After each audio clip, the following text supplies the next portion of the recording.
One.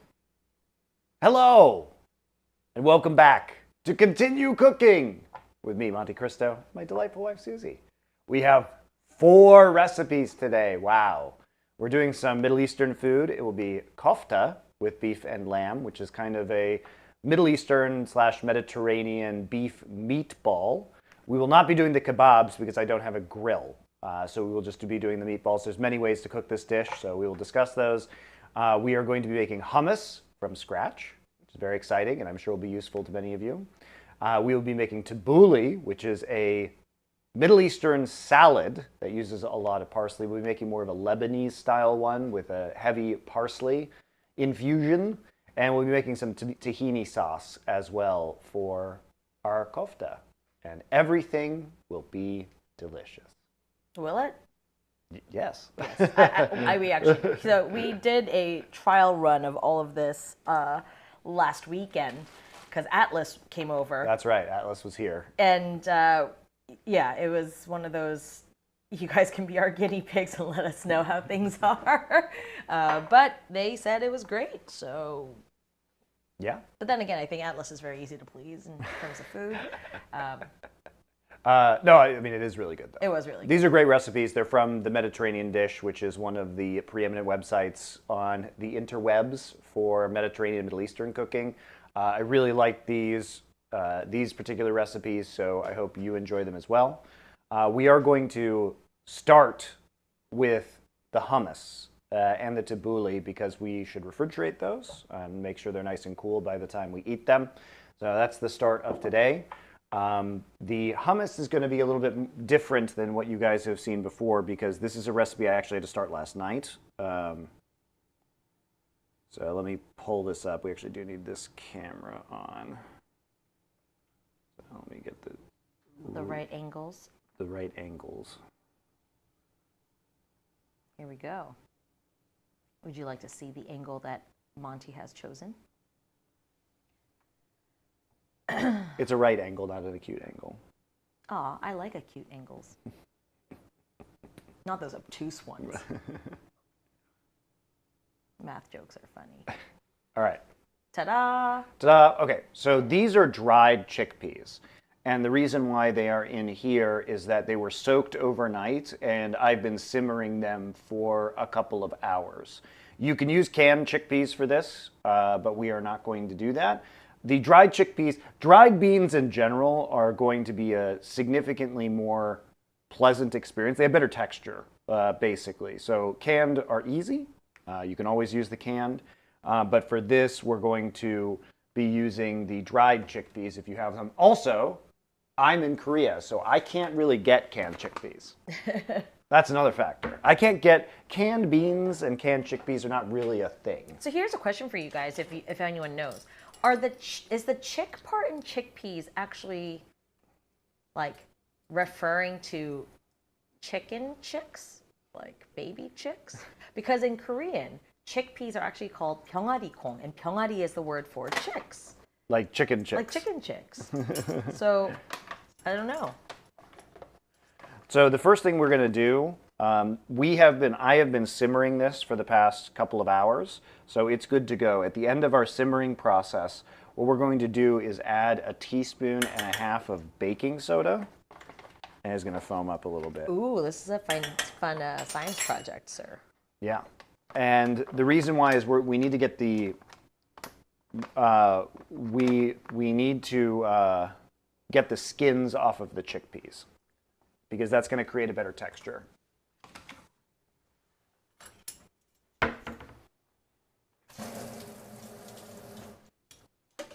It's also very annoying to do this, but we're only going to leave the baking soda in for a couple of minutes.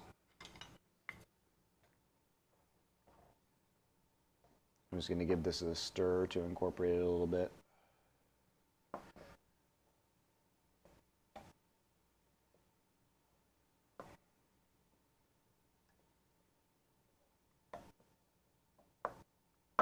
You don't have to do this. You don't have to remove the skins at all, but the texture of the hummus is going to be nicer, smoother, if it doesn't have the skins on. And considering I made this recipe the other day, Susie can attest that this hummus is really good. It's very, very good. You put the container that the hummus was in the dishwasher. And luckily I found it before you did, so I can take my pita and eat the rest of the hummus, because we were lacking hummus. Do these get posted on YouTube anywhere? So, about that. It's on. We're live on YouTube right now. So if you go to @continuecooking, youtube.com/@continuecooking, you will find the YouTube channel where this is live. In the future, there will be edited videos and shorts on that. So the reason why we haven't had those edited videos done yet is because I'm still working with the editors on making sure there's like a consistent style to these videos. They're going to be individual recipes, will probably be around 10 minutes or so long, and then we'll cut them down for YouTube Shorts, TikTok, Instagram Reels, et cetera, et cetera. This has been a process because as the initial batch of videos have come in, there's been a lot of back and forth about what should this look like? What does the style guide look like for this? What are the kind of elements we're going after here? What new assets have we had to make in order to achieve the goals? So the idea is probably that the edited videos will come out several weeks or a month after we do the live streams, so that we have time to get all of the footage to the editors, have them edit it, give feedback, and make sure that the videos are good. There is a long delay right now because we're just trying to figure it out. But once we refine the style guide, we should be basically posting multiple videos every single week, maybe like 4 or 5 videos per week on the YouTube channel. So this is really just our getting everything up to speed. Last year was kind of our alpha test of this with the tech, seeing about the streaming. Now we're into the beta phase where we're not only doing the live streaming, but we're kicking off all of the other content as well. And from there, we're going to be iterating on it and trying to make it the best we can. So that's what's going on right now. We haven't done those things There's 10 yet. minutes, and like obviously we want to make sure that everyone is entertained and educated during those 10 minutes of video. So it's a lot of thought that goes into editing these. Yeah. All right. Has it been 2 minutes, sir? Yeah, we only need a couple minutes here to kind of loosen up the skins on our chickpeas. So we are in the process of doing that right now. I'll give it maybe another minute. And then Last Free Nation cookbook incoming. But perhaps. Actually, you probably could just compilation. Yes, English. English is my second language. Leave me alone. A compilation of all the stuff that you've been doing might be fun. Are you hiding our bread? It was on top of the box. Oh. I just moved it. I need to get one piece of bread. I'm going to take the end of this loaf.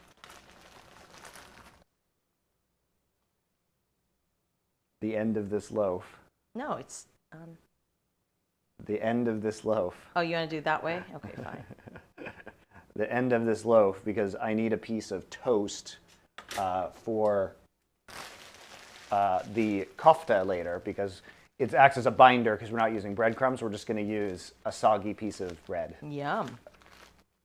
Toast it. Yes, and also because our son will not eat the end pieces of toast. Well, it's the least useful piece of bread. It makes sense to me. Is it going to be classic hummus, or do you have a twist? No, no twist this time. You can obviously roast garlic and mash it up in there. We could make it spicy. We could do roasted red peppers, but no, we'll just do the classic. Let's do the classic. All right, so this has been good enough now. It's not very hot. I'm just going to move it over here. I'm going to drain it. Gochujang hummus. Might be good. No experimental hummuses. Humai. Does removing the skin reduce the nutritional content? I don't know. I don't believe so.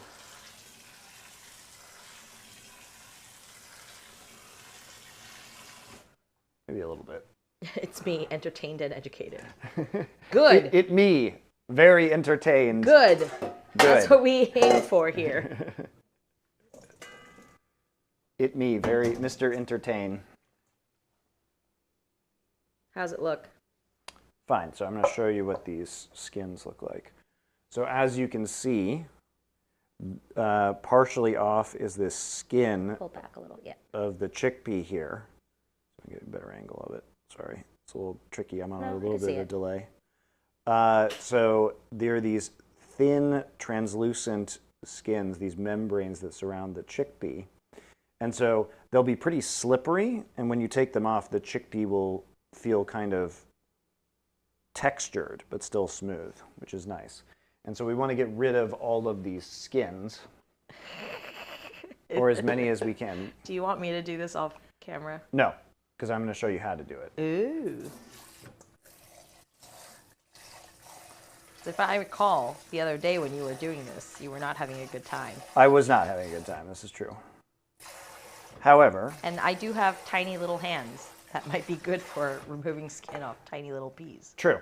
But there's an easier way to do this, I realized. Oh. So you can keep them in the colander, and you can kind of do it in the sink under running water where you more or less just kind of massage the chickpeas. But what I realized is that if we submerge it, the skins are going to float to the top.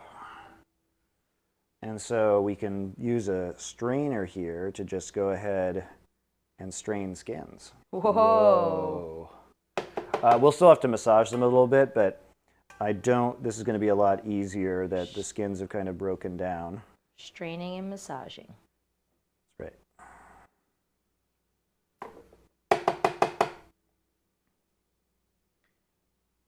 This is fun. It's like...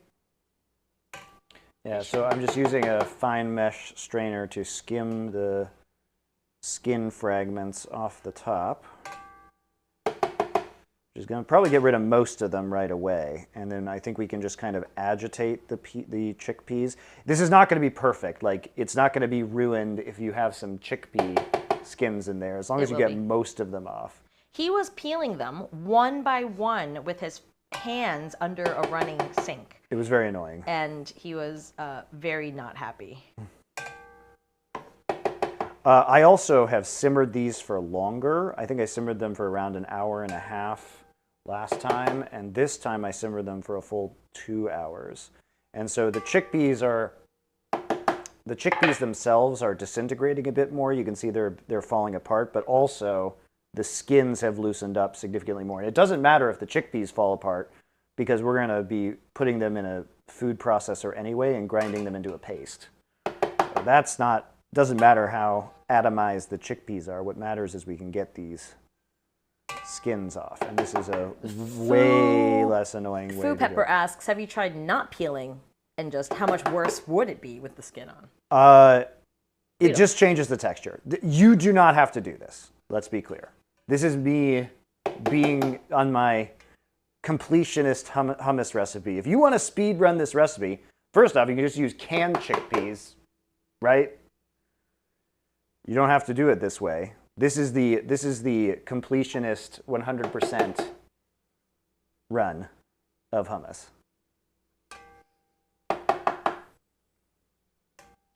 Or you can go out and buy some. It's not as good. Fresh-made hummus, homemade hummus is really good. So what I'm going to do here is I'm just going to massage the chickpeas a little bit, and you'll feel the skins kind of coming off in your hands. So you can see right there. There's some massage content here. So you can see I am getting, as I run my fingers through here, I am getting a lot of the skins onto my hands, which is fine.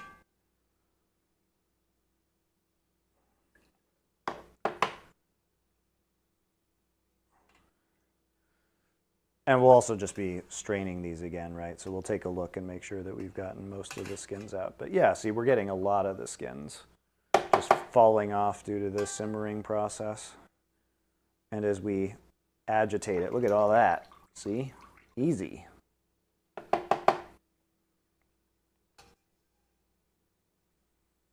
True, anime nerd Fred Durst. The real method is to make hummus and split it into 2 batches, one peeled, one not, and then we could see if it's actually worth all this effort.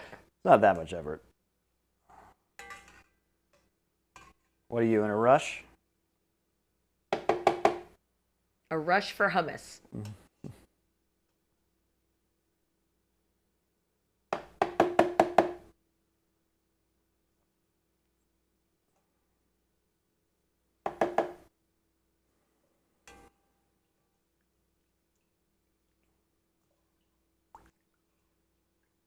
So I'm just going to run my hands through it. We'll just agitate it one more time, and I think we'll get enough of the skins out. We've already gotten a lot of them out. I can tell because I'm throwing it into our food waste container here, and there's many a chickpea skin already in there. You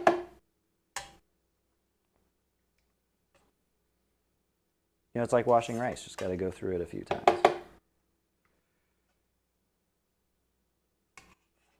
Do you like other bean dips besides hummus? Sure. What's your favorite? What's the bean dip tier list, chat? I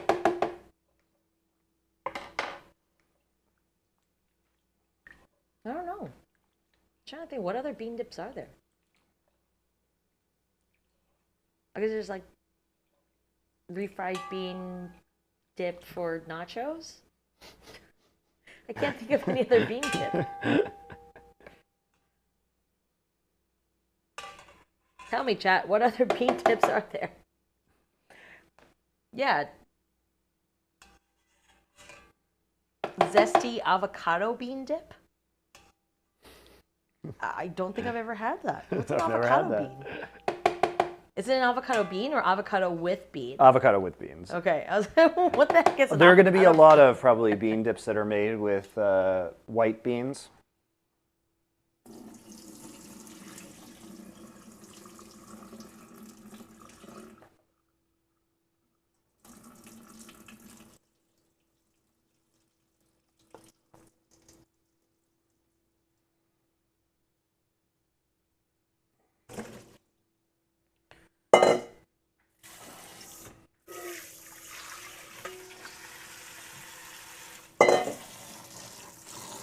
Sorry, guys, we don't have a sync cam.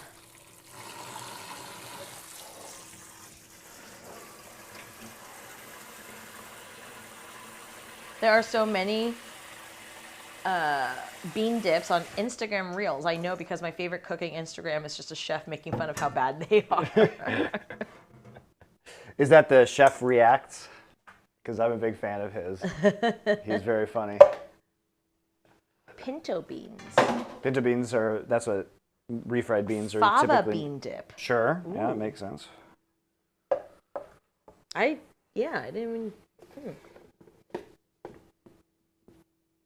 All right, we got most of the skins off, guys.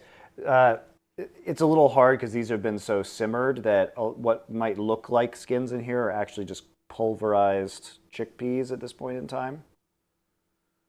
So, but tastes like chickpeas. Tastes good. I would watch y'all react to some Instagram recipes. Okay. So what's next? We'll do the ingredients for the hummus, and then I will pull out we got the food processor cam today. So exciting.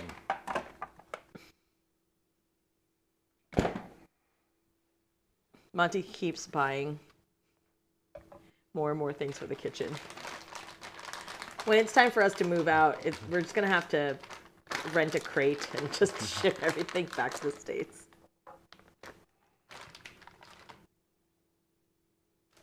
Costco has a cool almond dip called bitchin sauce. And they have I've seen that. I've seen it too. They actually have that in Korea, in the Korean Costco. Yeah, and they have a sick caramelized onion flavor. Huh. Neat. I've seen that. Bitchin sauce.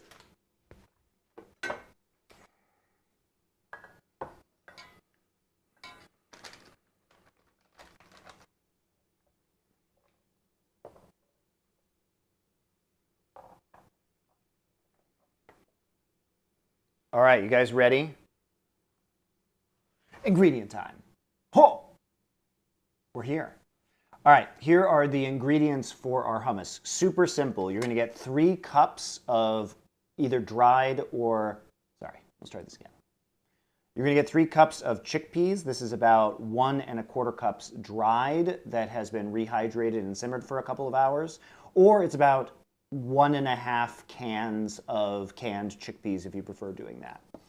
We're going to have the juice of 1 lemon, a couple of cloves of garlic. We have tahini here, which is sesame seed paste, kosher salt, and then for serving, we'll put a little sumac and extra virgin olive oil on top. Very easy. We'll also add a couple of ice cubes, but I'm going to assume I don't need to pull those out for you guys. What do ice cubes look like, sir? I need to know. How can I make this? How can I make these ice cubes?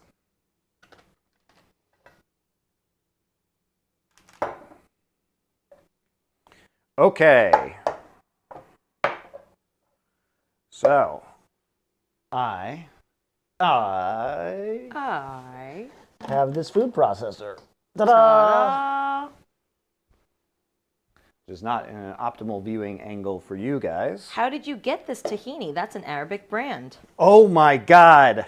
I went to Arabia on my flying carpet. I purchased it from the Korean equivalent of Amazon. El Rashidi El Mizan Tahini. It was good. But there's also a big Arabic population here. Yeah, in there's Korea. actually, there's also, especially where we live, there are a bunch of halal markets that I could have gone to as well. But because there's a lot of Arabic influenced people here, that I think we're able to get a lot of the stuff on Coupang because people want it and need it and eat it.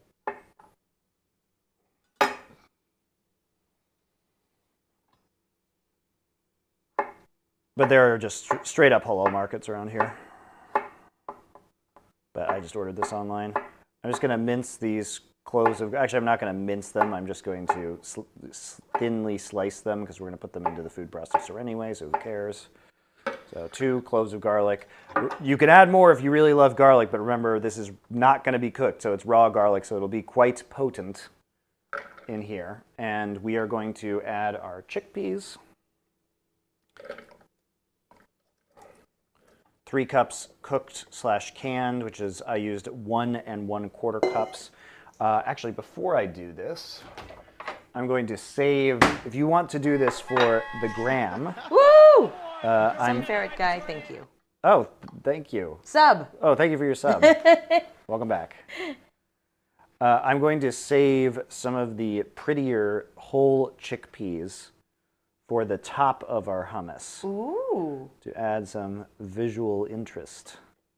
So if you are also cooking for the gram, you may do this. It looks like these have all been nicely Smushed. skinned. Yeah, well, I mean, they do start to break down if you simmer them for long enough. Okay, that should be good. Just a little bit of texture for the top, you know? Can we see it on this camera? Yeah. Yep. See if I can get a better. Dartso, wow! Thank you for your Prime sub. Thank you. Woohoo! I'm gonna, let's see, let's angle it this way. That was for a sick camera scene change. Oh my gosh! Which, thank you. I'm gonna take credit for because you're the best at camera scene change. I press buttons. Okay, so because we don't have a lot of liquid in here, besides the liquid that's in the chickpeas, we're going to turn this on to low. Just kidding. It's not plugged in. Why is it not plugged in? If it was plugged... Ah! Ah! Okay. So I'm just going to turn this on to low. What we're going to try and do is turn this more or less into powder.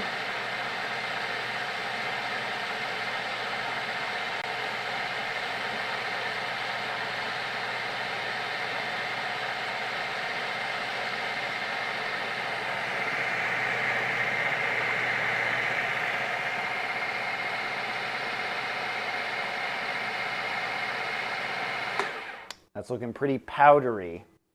at this point. So while it's running, I'm going to stop it for just a second so you guys can hear me, because I don't know if that's coming through on the mic or not.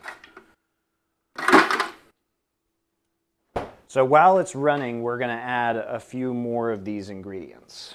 So what we're going to add, what did I do with my tahini? There it is.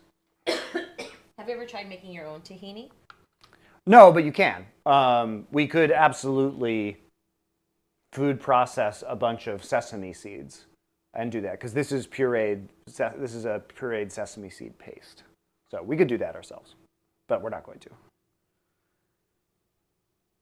You're pretty audible even with the processor running. Oh, well, that's good. So let me prepare the rest of these ingredients. I'm going to do the top down. So I'm going to add the juice of a lemon here. I'm going to just try and get some of these seeds out in advance so we don't squish them all in. I see a couple just on the surface here. Go ahead and pull those out. Okay, I don't see any more visible right now. We have a couple of ice cubes here. Oh, so that's what ice cubes look like. Yeah, we were all wondering. I'm going to add 1/3 cup of this tahini. So smooth. So smooth. You can't even see the smoothness. Look how smooth that tahini is.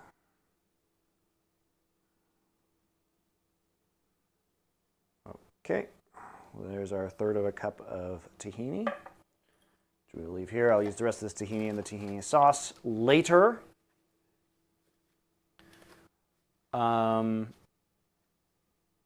And let's get our salt ready as well. We want 1/2 teaspoon of kosher salt.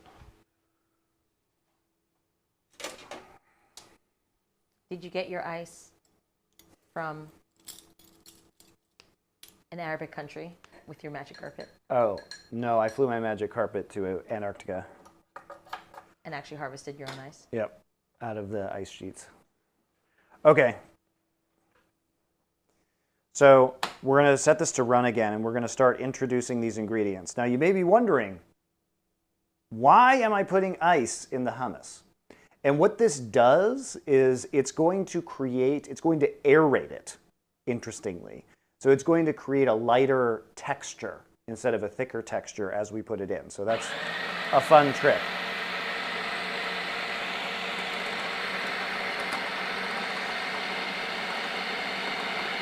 So I'm going to kind of add this in waves.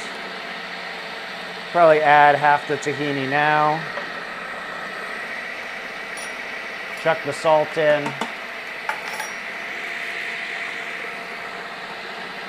Squeeze the 1/2 of a lemon in.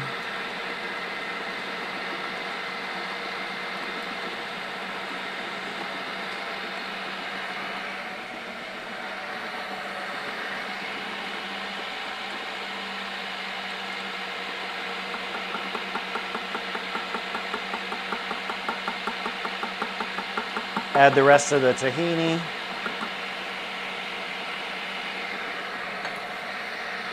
Add another ice cube. Squeeze another lemon in. Get rid of the seed. What happens if the seed gets in there? Gets ground up. And it's delicious?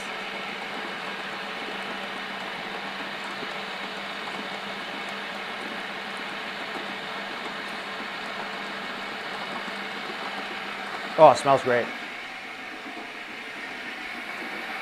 And actually, we're probably going to want to let this, I'll turn it off for just a second. We're probably going to want to let this go for 4 or 5 minutes. I can still hear the ice cube rattling around in there.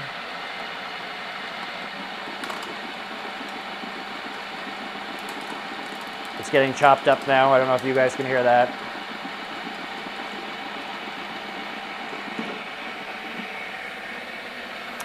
And we will add some water.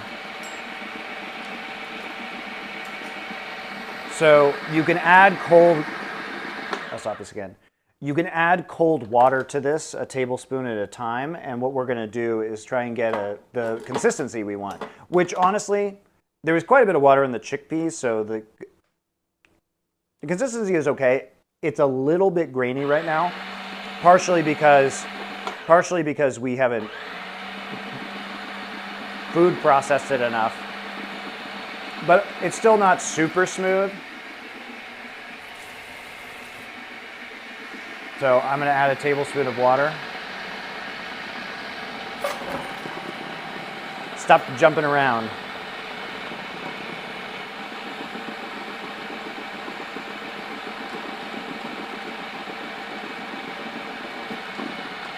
It's the ice in there that's making it do this.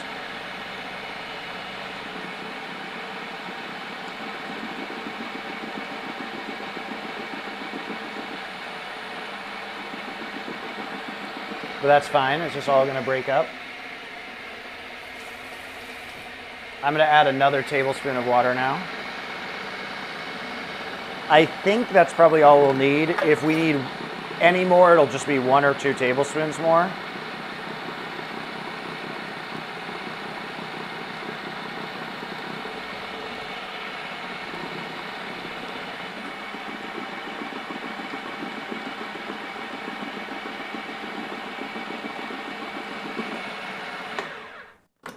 I'm just going to open it up and take a, ooh, yeah, look at that. That's nice and creamy. Yeah, we're getting there. I think it probably needs 1 more tablespoon of water.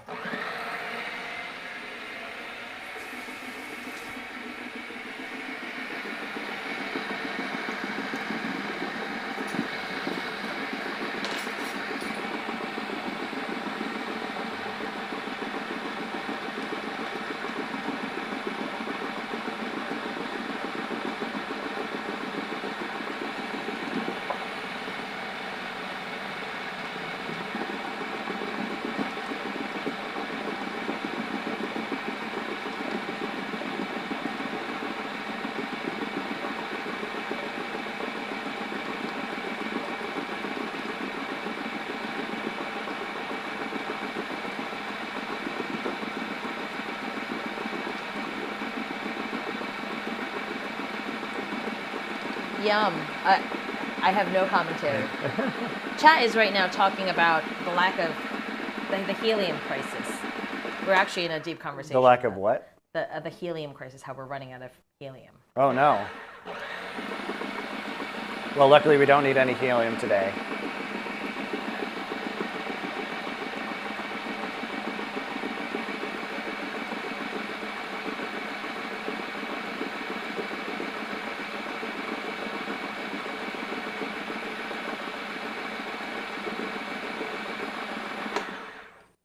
Oh, okay. Looks great. So you can see how smooth the hummus is. And the consistency is going to be what you prefer. Basically, so if you want it a little pastier, you can achieve that by just adding less water. So I ended up adding 3 tablespoons of water to this. Part of this will be how much water is in your chickpeas. Part of this will be humidity in the air.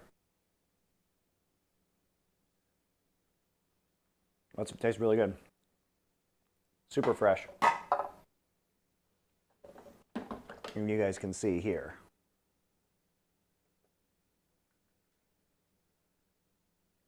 You have a nice, smooth hummus. And we'll add the sumac. We'll add the sumac and the olive oil to that, but we want to get this chillin', big chillin'. Delicious.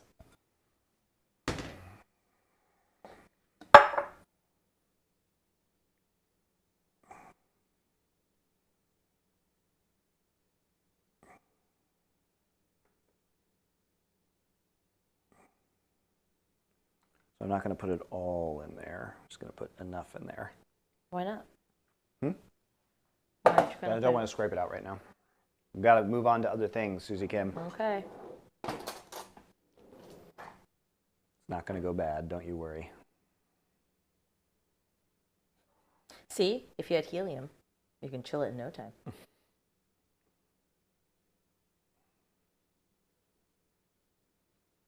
Hello, moose juice, tahini, and hummus. Exotic. And delicious.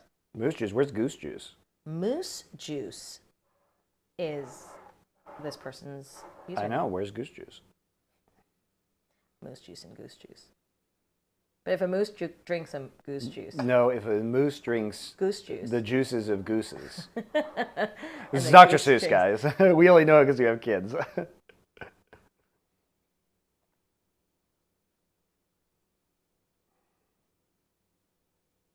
What happens then?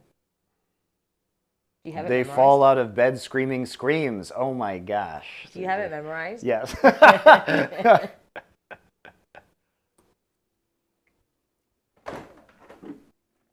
Because it's about the dreams of if a moose in a moose dream drinks the juices of gooses and the goose drinks the juices of mooses, then they all fall out of bed screaming screams.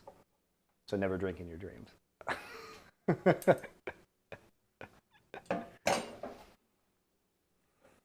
We will come back to our friend the food processor in a little bit when we make kofta. So actually I do have to scrape this bowl out. Dang it! Dang it! Because I need the food processor. Scrape it.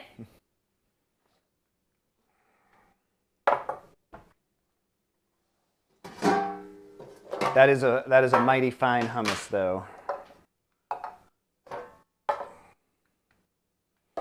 So healthy, so easy. So freezable. Critically, you make a lot of hummus.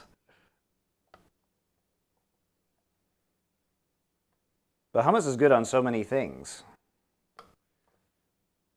Great as a sandwich spread. The blade is removable. I'm getting it. Look. People are commenting on your hummus scraping. Uh-huh. Well, guys, I'm going to comment on, how about this? How about you send me a video of your hummus scraping and I'll be the peanut gallery that comments on it, okay? Shut up. You do this to yourself.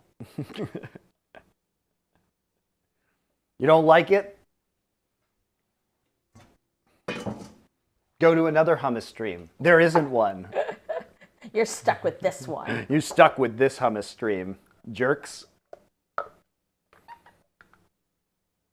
All right, or give me like a piece of bread or a cucumber or something, and I'll just eat it out of the food processor. Is that right? Don't waste the hummus. When did you turn into such a hummus enthusiast? I like this hummus. This is very good. It's a very nice hummus. The thing is it came from the recently simmered chickpeas, so it's kind of room temperature right now, which is not ideal. And it'll thicken up too as it gets chilled.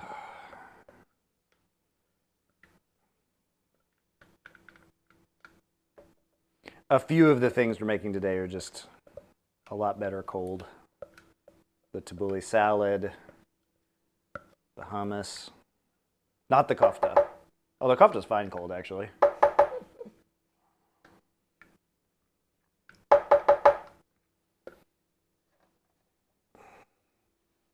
Yeah.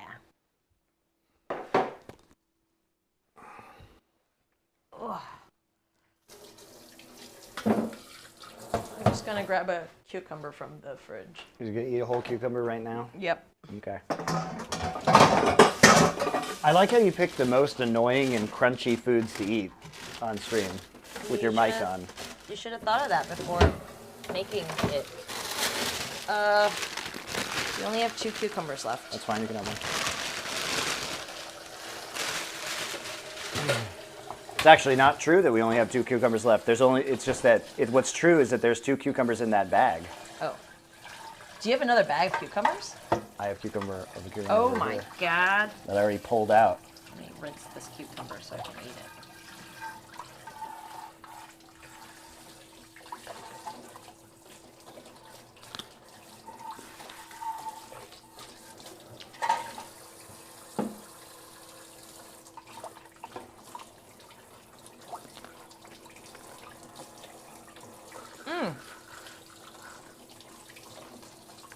Very, very smooth. Silky, some might say. It is. I would only make you the silkiest hummus. Thank you so much. I'm going to pour some into this bowl so I don't just eat it out of the container. And double dip my... Cereal? No, I'm using the cereal bowl so I don't double dip my cucumber into the hummus. Duh. Very good. See how thoughtful I am?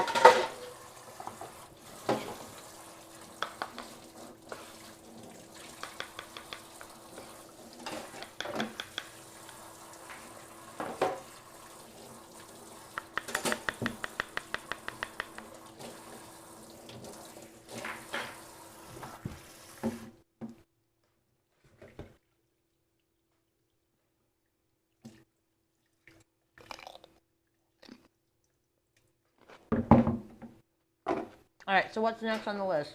Tabbouleh. Let me clean off my cutting board.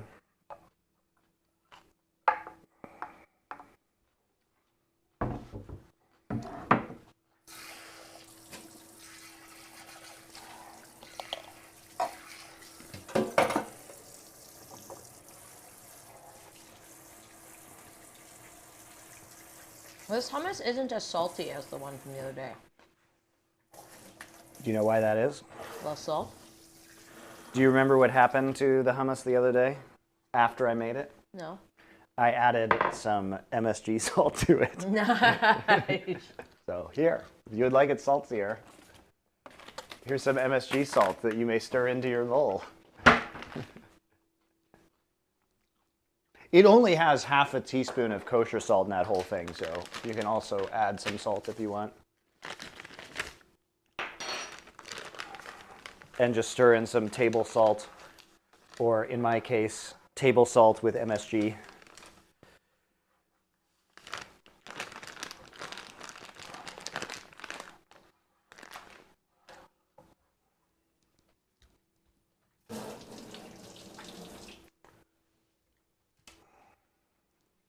All right, let's see what MSG hummus tastes like.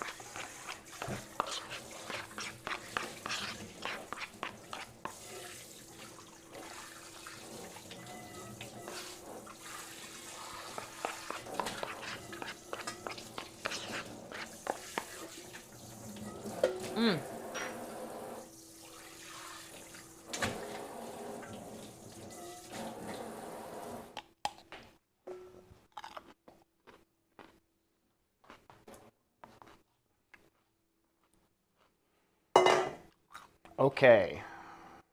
Are you guys talking about Goten and Trunks perfected before their dads? Okay, now they're talking about Dragon Ball Z. I don't know. They're talking about fusion energy. Ah, of course. To solve the helium crisis, but also Dragon Ball Z.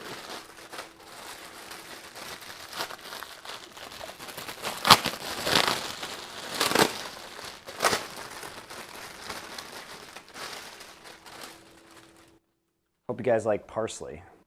That's a lot of parsley. Yeah, that's how much parsley goes into our tabbouleh.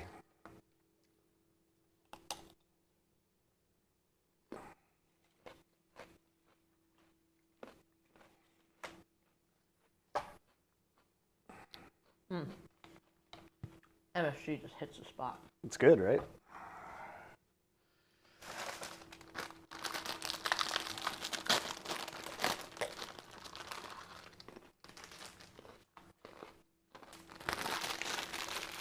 I've never seen parsley that looks like that. It's curly parsley. It's uncut parsley, like a skinny broccoli. No, there's two different kinds of parsley. There's flat leaf and curly. This is curly, which I think is better for tabbouleh, but you could use flat leaf parsley as well. The thing about, I'll talk about this in a minute. Stop skipping ahead. Ah! Stop it.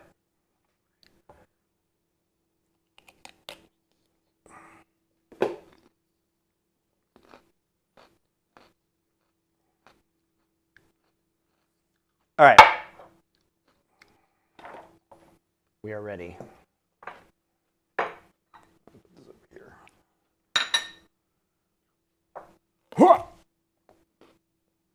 Power squat. Okay. These are the ingredients for our tabbouleh salad. We are going to use, of course, a lot of parsley. We're using curly leaf parsley. The reason why I like to use curly instead of flat leaf parsley is that the curly leaves trap the dressing better, in my opinion, and provides a more interesting texture to the salad. We'll use 4 green onions, 1 English, or in this case, a Korean cucumber, Japanese, or maybe a couple Persian cucumbers if they're small, juice of 2 limes. We have 4 tomatoes. I can't get Roma tomatoes in Korea. You should use Roma tomatoes. I will show you what happens if you use regular tomatoes. You can fix it. We're going to use a little bit of mint leaf, some extra virgin olive oil, and some kosher salt. And that's it.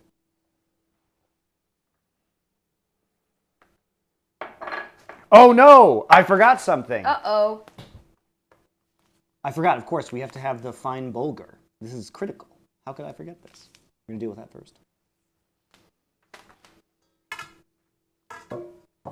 Dr. Zombie 90210 says, Oh, from Beverly Hills.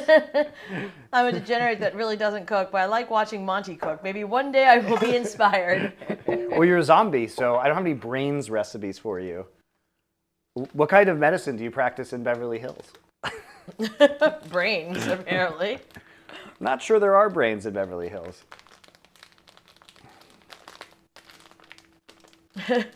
Funky Farrah says, wait, that's a salt container? My brain just passively accepted a red pipe on your counter at all times.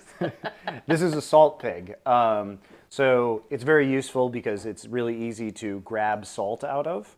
There's a variety of different kinds of salt pigs you can buy. So the reason this works really well is because when you put kosher salt in here, you'll see the inside is unglazed pottery. And that means that it's going to absorb some of the moisture so the salt doesn't clump together. You can get these in a variety of different forms. I actually had this really, in our stuff in America, I have this really awesome salt pig that's like a monster. It's like a ceramic monster, and you reach into its mouth, and it has like these gold horns on it. It's very cool. But this was the one I could get here easily.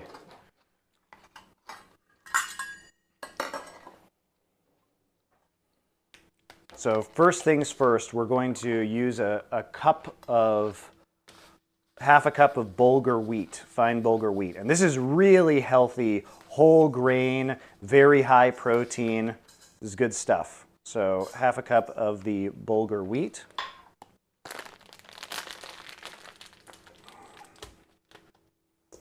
And we need to soak this before we do anything else. So we got to soak our half cup of bulgur wheat for 5 to 7 minutes. But realistically, we're going to just soak this for as long as it takes us to cut the vegetables.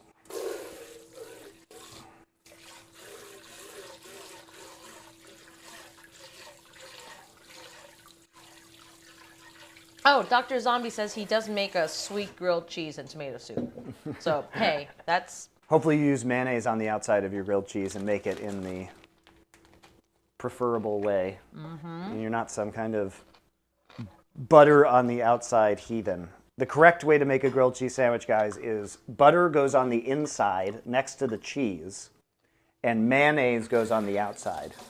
You're welcome. Thank me later. Everybody has already thanked me 1,000 times for that.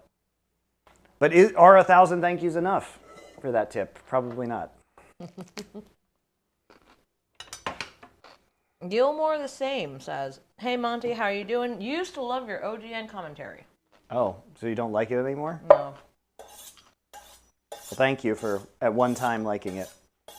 We don't like it anymore. In retrospect, it really sucked.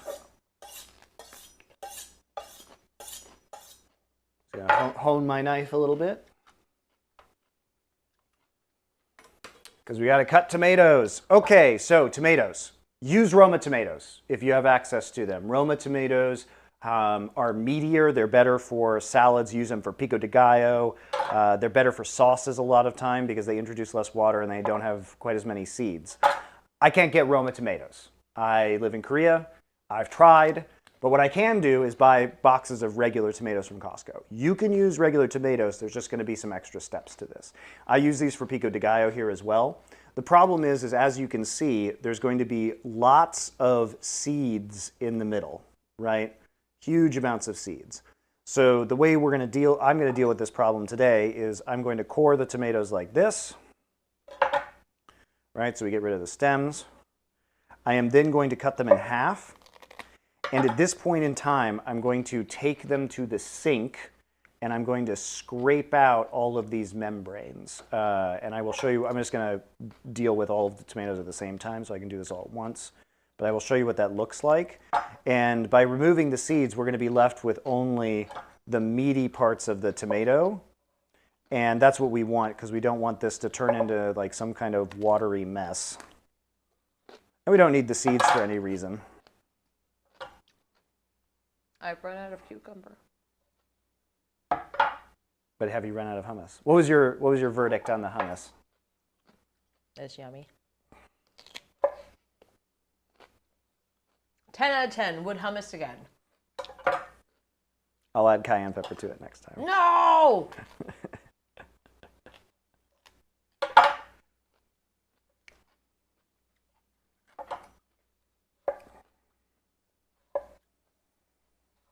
Zeps says, no, scrape the membrane onto a plate. Salt it. It's a nice snack. I'm going to throw it away.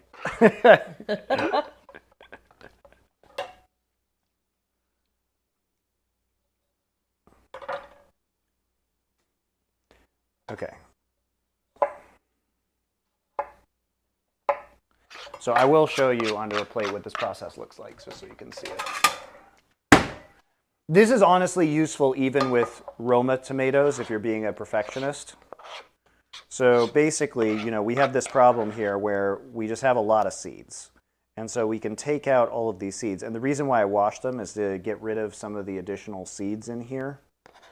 But we're scraping out all of this. We can keep these membrane walls because these can be cut up. So we're not so worried about those.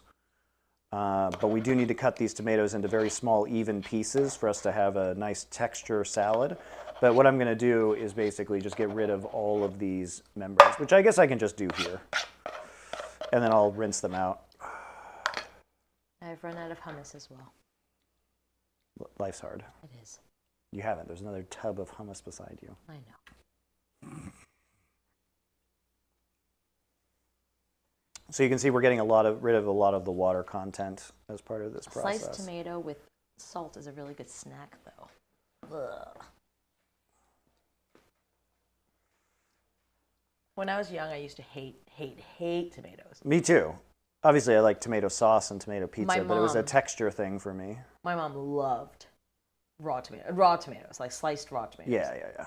And my mother loved them, and she would force me to eat them.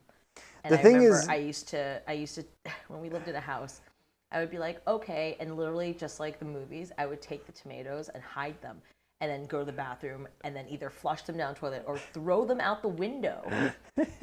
The animals probably enjoyed them. I'm sure they did, but I just hate them. So even to this day, like I know it's okay and I'll eat them. But when you cook things with raw tomatoes in them, my first instinct is like, ugh.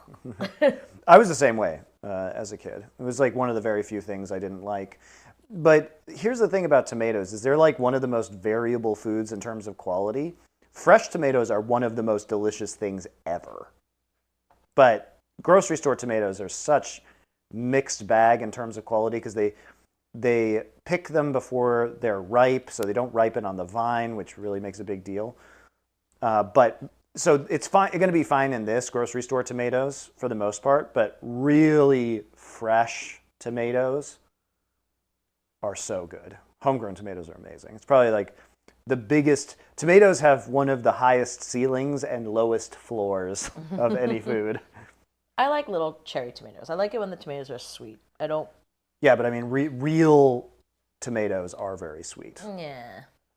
Okay, so now I have this whole thing of juice, which I'm just going to throw away. Haha, you can't stop me. Gone. Be gone. I'm going to rinse the rest of the seeds out of this and just get rid of some of the extra little gooey bits. It's time to grow some tomatoes.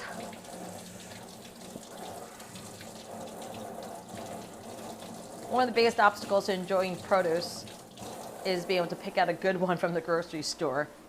Zep says, I used to grow tomatoes as a child. Now that I'm buying them in a market, I assume I'm getting 70% of what I bought are usable.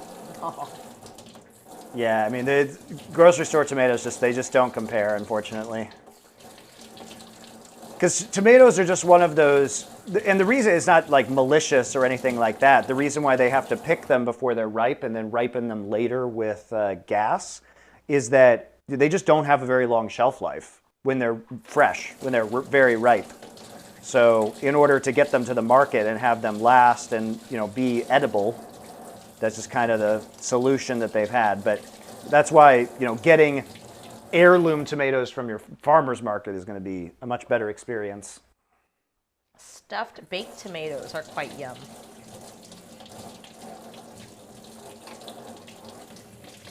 I guess baked tomatoes are different, right? Like, I don't mind. I like tomato sauce. I like baked tomatoes. Yeah. Raw tomatoes are. So I'm going to flip these over just because we want some of the additional water to drain.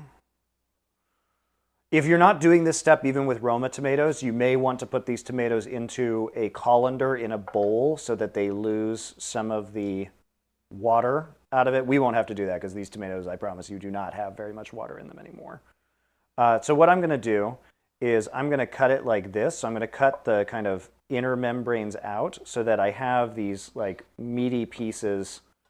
I have these meaty pieces of the skin that have a bunch of the tomato flesh on them that I can put flat. And the reason why I'm doing that is that we're going to be engaging in a laborious cutting process. And I'm going to cut these very small. So we're going to cut them really small here. So we're going to do a pretty nice dice of these tomatoes. And the reason why we want them about this size is that we're going to be cutting the cucumber to about the same size. And we are also going to be mincing the parsley. So we want this to be a pretty small chunk salad. I don't know how else to say it, because we want that texture of it being small. And if we don't cut the tomatoes and the cucumber small, it's going to be kind of weird because the tomatoes and cucumbers would be a lot bigger than the parsley, if that makes sense. So we're trying to create an even consistency. Can you make the parsley big? It's just not going to be good. I don't know. This is just how I like tabbouleh. You can cut them however you want to cut them. Okay, guys? No. Yes. Denied. Request denied. Wow. All right, throw it away if you didn't cut it small enough. And then hang your head in shame and apologize to me personally. Our budget market Aldi has super hit or miss produce. I freeze what I'm not going to eat for a nice stock with a rotisserie chicken carcass. Yep. Yeah, fair enough. Sounds good. Aldi. So are you in the UK? No, there's Aldi's in America now too. Are there really? Yeah. Oh. Aldi's, I think, is a Dutch chain originally.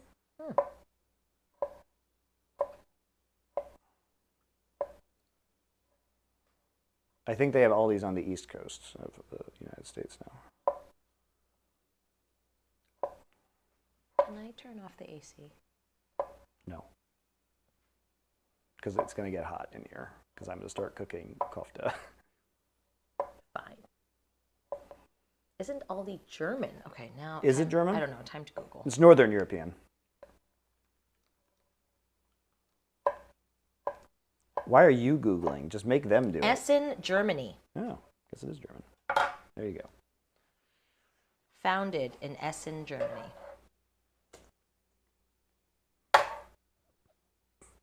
It's going to take us a little bit to chop up all these vegetables, guys. Tesco was founded in the East End of London. That makes sense. Walmart was founded in Rogers, Arkansas. Yeah, it's an Arkansas company. They're still based in Arkansas. Their headquarters is in Little Rock.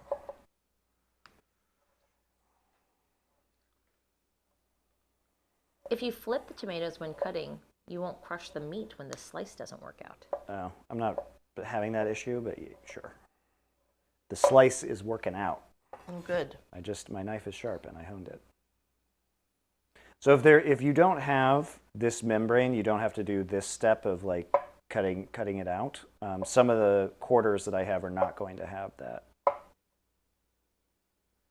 membrane potentially. So This is just how you make pico de gallo as well, guys. You know, A lot of tomato cutting. lots of tomato cutting. Oh, interesting. San Diego, we just got 4 Aldis in the past few years. Wow. Wow. I believe they partitioned the country across north and south over disagreement on whether they'd sell cigarettes at one. Okay. All right. I forgot Arkansas existed until you just mentioned it right now. We all forget Arkansas exists. It's like Mississippi. Is it a state? Who knows? Nobody's ever been there. Apparently, President Clinton was from there. Yeah. Does it exist? He was the governor of Arkansas. Does it exist? Is he even real? Did it even all happen?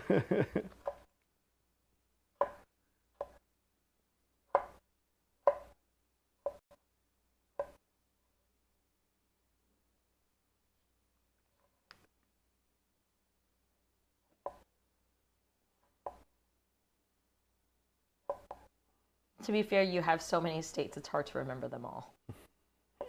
Is he even real? Why don't you ask Monica? Lols. That scandal seems so quaint now. It really does. And you know what's great is Monica Lewinsky recently, or not recently, but in recent years, has been very open and vocal about it, and like. Yeah, she's also the trauma of not sucking Bill Clinton's dick, but I imagine that was a traumatic experience in and of itself. But the trauma of the entire scandal and the media pressure, especially because she was, in her 20s. She was so young, yeah. The trauma actually turned her into one of the funniest people ever. Now, was that worth it? Maybe not, but the results have been good. Yeah, no, she's been incredible. She has such a good sense of humor. She has such a great sense of humor, and like. She just like pops up out of nowhere sometimes where they're like, man, imagine being bullied by the entire world. And she's like, hi, hi guys.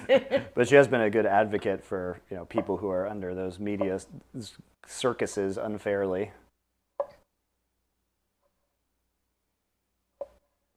I mean, come on. If you're 20-something-year-old intern at the White House and the president wants you to suck his dick, I'm sure it's happened many times. Let's put it that way. I'm pretty sure it's not just Monica. JFK? Definitely. Definitely. They just didn't have social media back then. They didn't have social media for that scandal. Well, they didn't have any I don't think they had much media. It was easier to suppress information. Exactly. The amount of shit that USA has, you just wish for the Clinton times. I know. It feels weird to say, but... I know it does.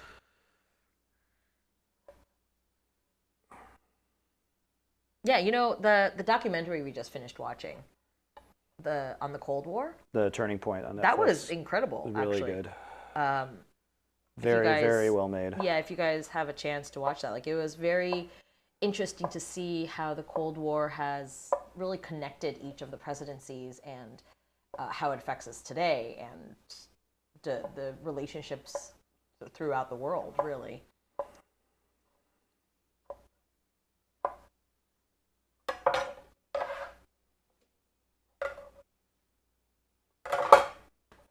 All right, we're almost done with our 4 tomatoes. This does take a while. All right, while you do that, I'm going to run to the bathroom. Because you're still tomatoing. I'm going to go get a drink of water. I'm going to go have some coffee. Wow. Will you be finished tomatoing then? Yes, I'm almost done. I've done 3/4 of the tomatoes.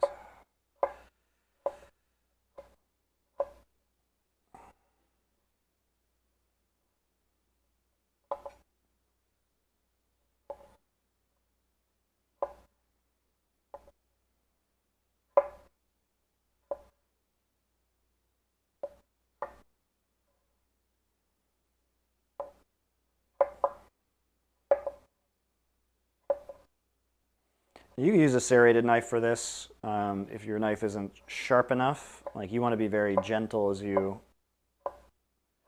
cut through the tomato skin so you don't mash it, because we want to have a nice texture to our tomatoes. That's why I'm very gently pushing my knife through the skin.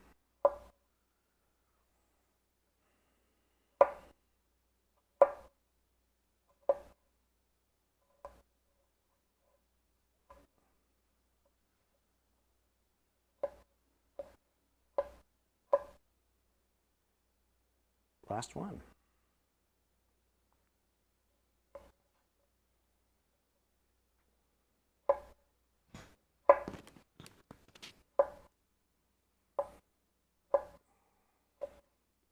It does seem like it would be easier to cut it not with the skin side down. That's fine.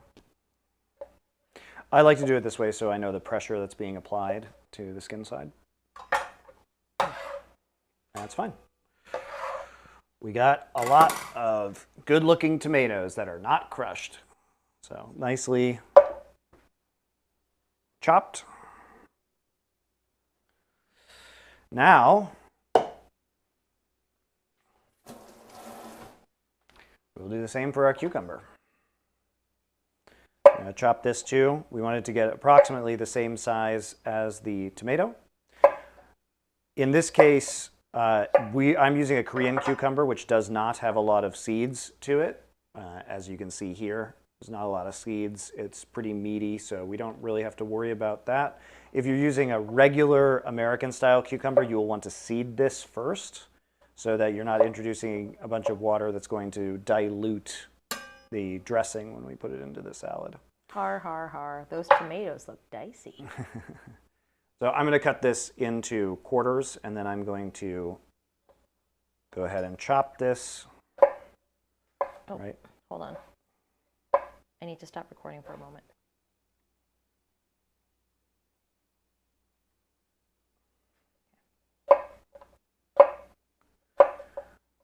So what we're doing is we are taking the cucumber, cutting it in quarters, and then we are going to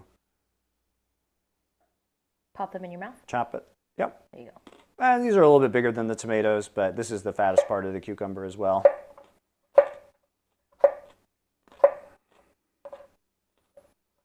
Do you think that the new Superman movie is going to be good? Wait, I didn't even know there's another Superman. Who's in this one? Who is Superman this time? I forgot who it is. Somebody new. I don't know, man. I hope James Gunn does a good job. I was hopeful for the last Superman film, and it was the Henry Cavill ones were really bad. So, But he's so hot. that doesn't. And he was also good in those movies, but the movies were bad. All right, Superman 2025. It's coming out in July.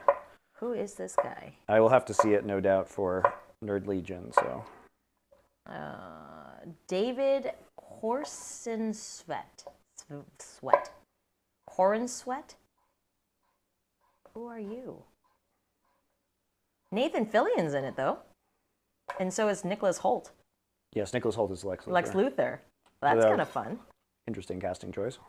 He's probably going to be good in that role. Millie Alcock. Where do I know her from? She's in it as well.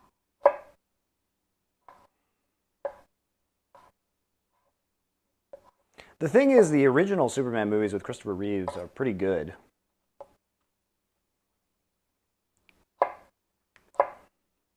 Maybe not the later ones. The Gene Hackman is Lex Luthor ones.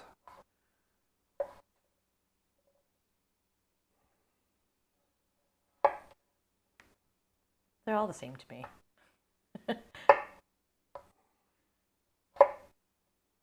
Oh, she was the young okay. Young Rhaenyra. Millie Oh, okay. Alcock.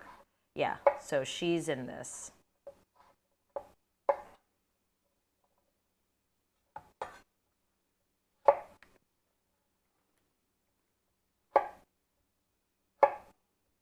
I don't understand why there's a need for another Superman movie, though. Anyway, she's in it as Supergirl. Uh-oh, that's not a great sign. The fact that there's a Supergirl is already not a great sign. Terrible character. Supergirl. Nathan Fillion as Green Lantern. Nicholas Hoult as Lex Luthor. Well, the Green Lantern might be interesting for him. Bradley Cooper is in this as Jor-El. That's Superman's father. Oh. Russell Crowe was Jor-El in the Henry Cavill one. Russell Crowe as Henry Cavill's dad. Huh. Yeah. That was a choice. It was a good one. It was good. It's one of the better parts of that movie. All right, so we have our one cucumber. So we can go ahead and give that a mix now. It's looking good. Okay, so we have all of our parsley now. This is about 2 bunches worth of parsley that you would find at the grocery store. It's probably around 100 grams. We need to get this off of the stems, so we're going to be pulling all of the parsley leaves off. If you get a few of these little tender parts at the top, the tender stems close to the top, not going to be a big deal, but let's just try and avoid that as much as possible. So here you go. That's what it looks like afterwards. Very exciting. We have to do this with all the parsley. Then we're going to mince the parsley and put it inside. It does look like tiny, skinny broccolis. Mm-hmm.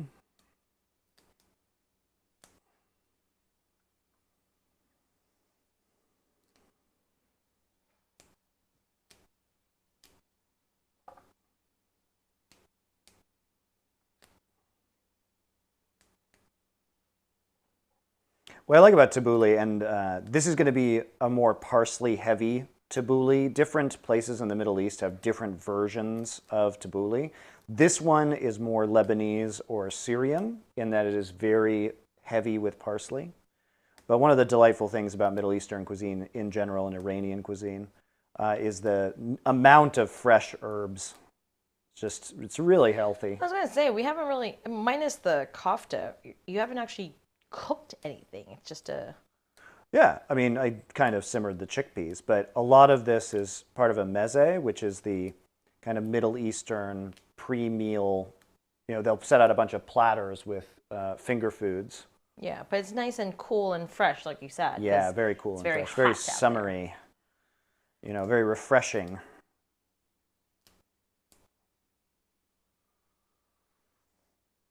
And tons of flavor too, like really strong flavors. You know, we're going to be using all these fresh herbs, mint, parsley, and then we're going to be using spices like allspice and nutmeg. What's in an allspice? It's an allspice berry. It comes from the plant. Oh. But the allspice plant has a lot of flavors of nutmeg, whole clove. That's why it's called allspice. Interesting. It's a lot of kind of baking flavors. But back in the day, in the Silk Road and in the spice trade, in the kind of medieval period and Renaissance, allspice was highly prized. Mm. And it came from the Spice Islands in Southeast Asia. Because it's such a rich flavor. You can try some. You can tell me what it tastes like, Susie. Okay. Here, throw it to me. No. I can get it. I can catch it. Just toss it. I will come hand it to you. You're not tossing it at all the electronics over there. Allspice. It smells like a chai tea. Hmm? Can I put this in tea? I guess. Ah! What are you doing? Just pour it into the palm of your hand. She's like pouring it all over herself. I wanted to immerse myself in the experience. How is the experience? Yeah, it tastes like chai. It's like chai tea. Mm-hmm. And spicy. Now my tongue is numb. Okay, so we have a lot of parsley here. That's so much parsley. It's a lot. And we're going to mince it because we want to cut it down into very small pieces so it sits around our tomatoes and our cucumber, which will swim upon the tides of parsley. Oh my God, that is so much parsley. Yeah. Well, it smells so good. And again, I like to use the curly parsley. You can use flat leaf parsley. Curly parsley has a milder flavor. And also, it's just because of the leaves being so bushy that, like broccoli, it will catch a lot of the sauce and hold it, which I like because it makes the salad juicier. It also gives the salad more body and texture. Parsley is so hard to make puns with. True.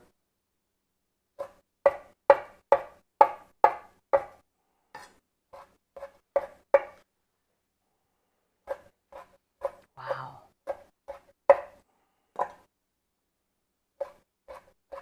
Keep on piling it up and chopping it. It looks like They look like little weed buds. Little what? They look illegal. Oh. It does. Yeah. Look like the marijuana. It is parsley, guys. I promise it's parsley.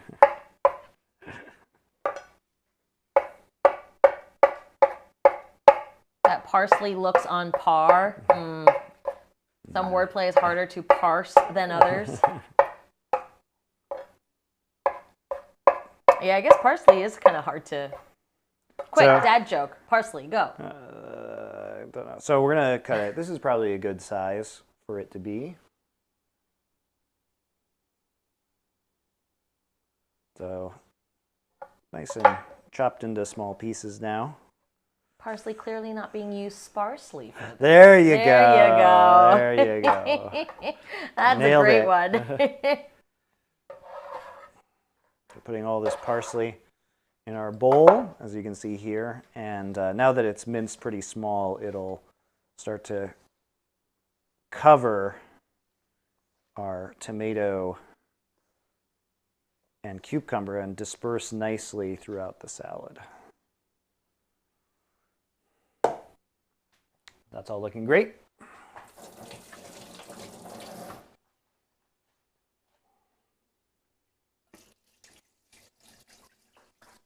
Oh, it keeps flashing.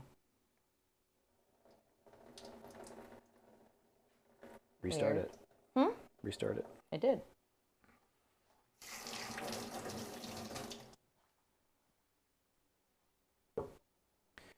Okay, so we have our bulgur wheat that we've been soaking. I just drained off a lot of the water.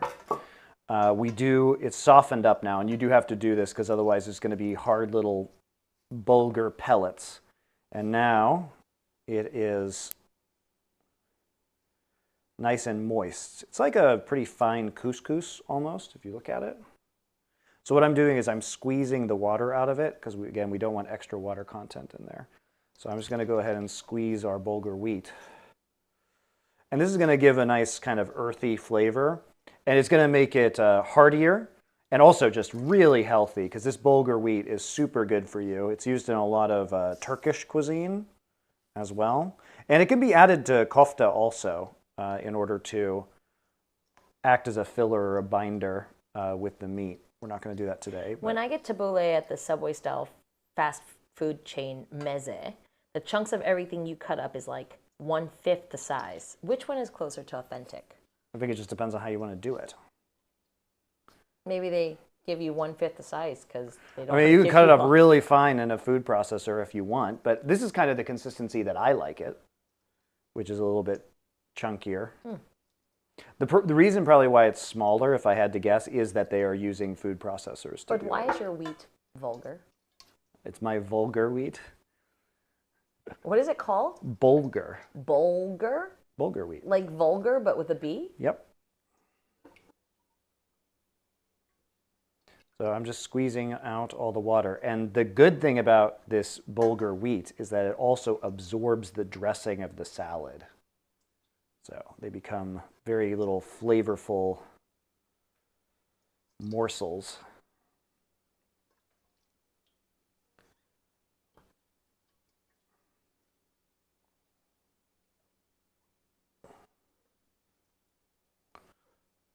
But the texture of the tabbouleh can be whatever you want it to be. Also, there's going to be a million different ways to make this because, you know, every country in the Mediterranean or in the Middle East is going to have their own version of the tabbouleh, as it were.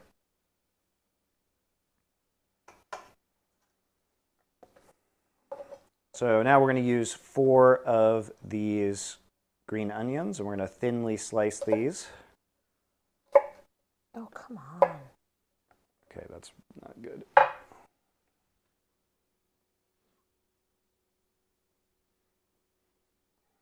Okay, just keep an eye on that, please. Sorry, guys, we're just working on we have a hard disk that's for the recording of this. It's being stubborn at the moment. So we're just going to cut these, thinly slice these 4 green onions.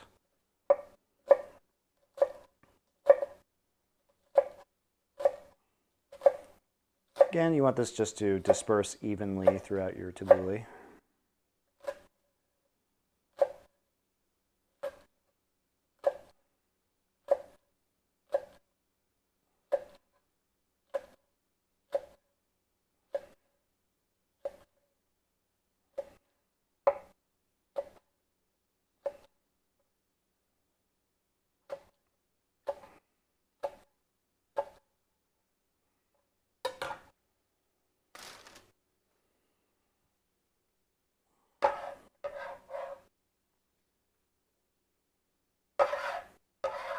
Lastly, scrape all this to the side. Put it in there. We are going to use some just peppermint leaves. Probably about a dozen of these. These leaves are kind of small though, so I might add a few more from this mint. Trying to get rid of these stems at the same time. I haven't seen green onions in tabbouleh before, but I like it, is the comment. I'm using a recipe from themediterraneandish.com, which is a big website for Middle Eastern and Mediterranean recipes. I like it. I've had this before. It's good. I'm going to just mince these up so they distribute. Add some more freshness. A touch of mint. You don't want the mint to overpower. So, a dozen or so leaves should be sufficient. So now what we're going to do is, the dressing on this is basically just lime juice and olive oil and salt.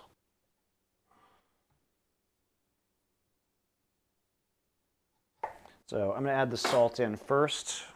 I'll start with about a teaspoon of kosher salt. It's a pretty big bowl of tabbouleh. I might need to just all these a little more.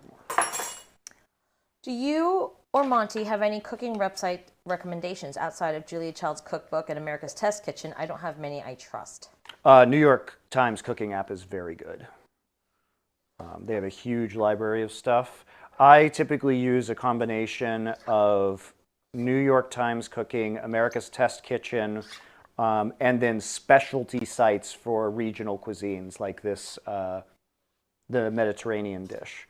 But I think the New York Times cooking app and access to their library is something like $5 a month. It's not expensive, and it is totally worth it.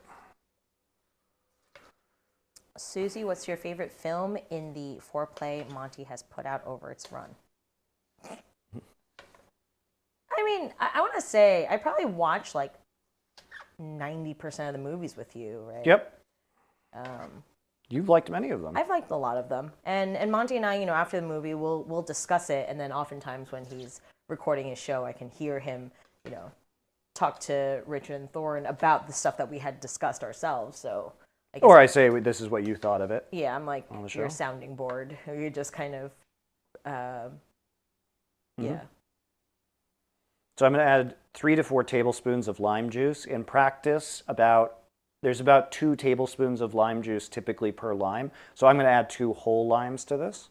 You can use lemon juice as well. Many recipes will use lemon juice instead. I think the lime juice gives it a little bit of an extra hit. An extra hit. A little some pizzazz. It honestly makes this pretty Mexican. Like the fact this tabbouleh recipe is very similar to pico de gallo, right? You use green onions in this instead of red onions, but the tomatoes, like you use cucumbers. But if you would use red onions and the tomatoes, the lime juice, salt, and cilantro instead of the parsley. That's just pico de gallo right there.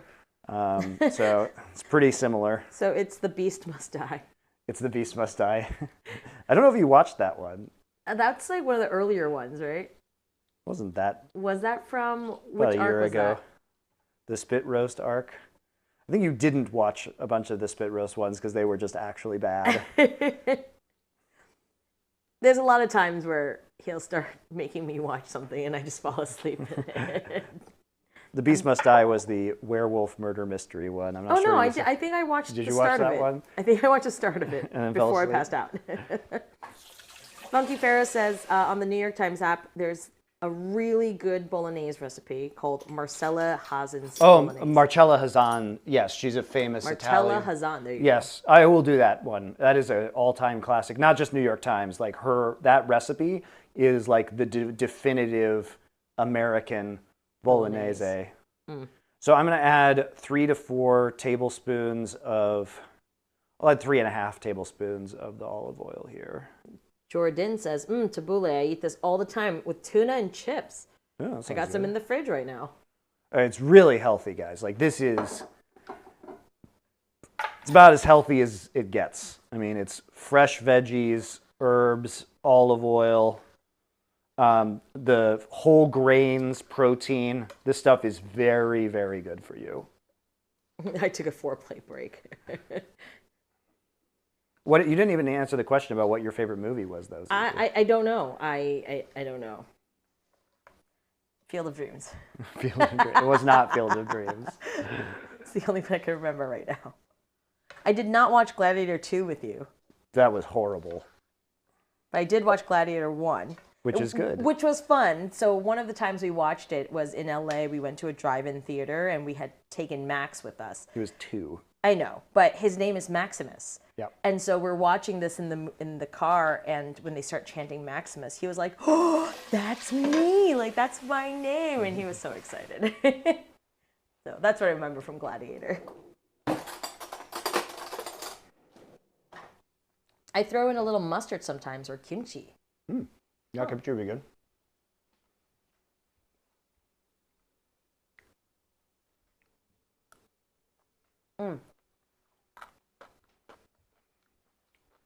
It's good.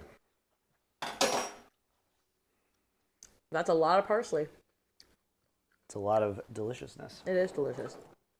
It just tastes so fresh. The lime juice is so nice.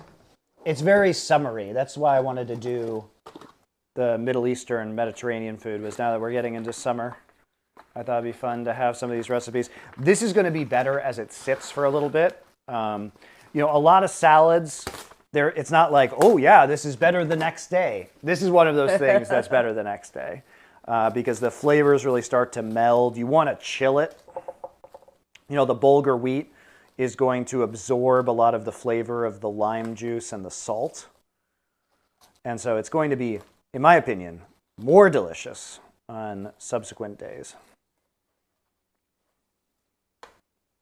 So give that a cover, and we're going to chill this now because we've got other things to do.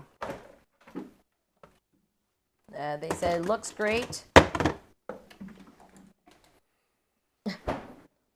No idea. It says, username, Twitch forced me to sign up for F-U. I had no idea you're a Middle Easter. What? You're not. I'm not.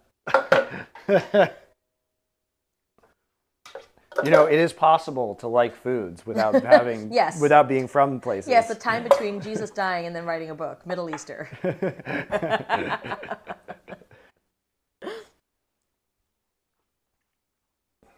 So Susie didn't make it to werewolf break? I don't believe she knows. Did I watch that one? Oh, no, I know what it is. She knows what it is. You told me what it is. And clean up for a bit, guys, and we'll get on to the last of this. Oh, Sochi says, oh my God, I requested Middle Eastern food like 3 weeks ago. Thank you so much. Well, where were you the first stream? Where were you at the start of this one? Why do I even bother honoring your requests? You don't even show up. To be fair, you did switch the days on them. That's true. I also did take a 2-week break. Not very helpful for people knowing when this is happening. Continue Cooking truly is the lolesports.com of scheduling confusion. Time zones, Monty, time zones.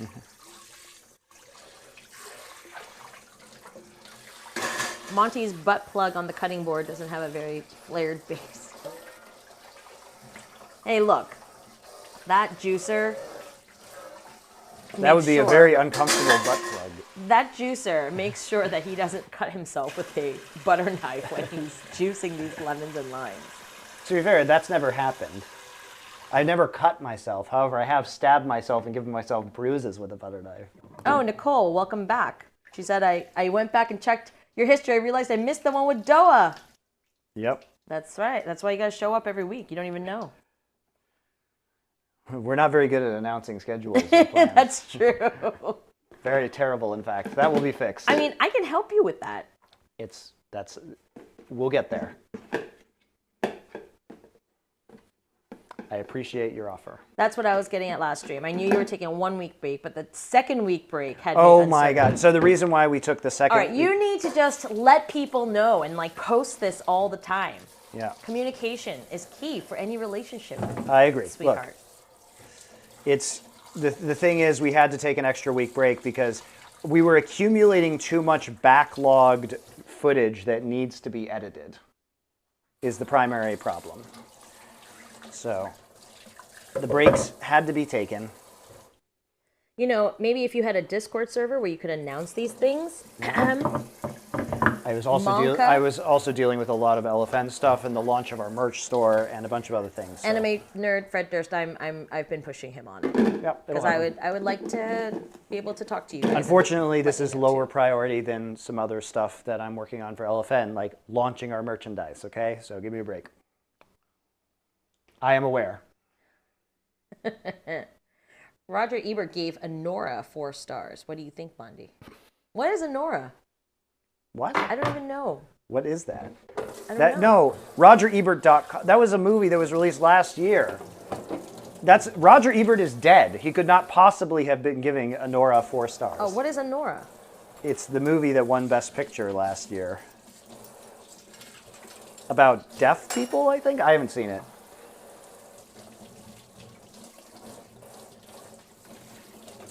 So, but there's a lot of fake. A sex worker from Brooklyn meets and marries the son of an. Oh no, the deaf one was the Best Picture before that. Yeah, but that's the one that. Cool. Didn't it win Best Picture? Somebody can correct me. I didn't see it. And also, like, there's a lot of fake news in what was said right there because Roger Ebert is dead and couldn't have possibly given it 4 stars. Well, his website did. Oh well, I'm sorry. He can't be responsible posthumously for their reviews. Look, Roger Ebert is guilty of many crimes. That is not one of them. For being dead? How dare you? No, he's mostly just guilty for his own dog shit opinions. But other people's dog shit opinions are not his dog shit opinions, let's be clear. We want to properly attribute blame to Roger Ebert.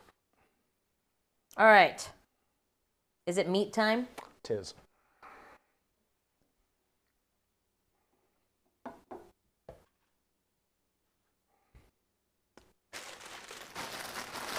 I had to buy so much parsley for this, guys. It's like ridiculous.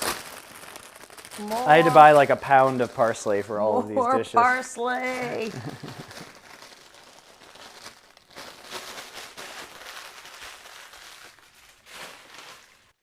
Just Middle Eastern food problems. Why do I have so many herbs? Those stems might make a good broth in the future. True. Make a nice stock.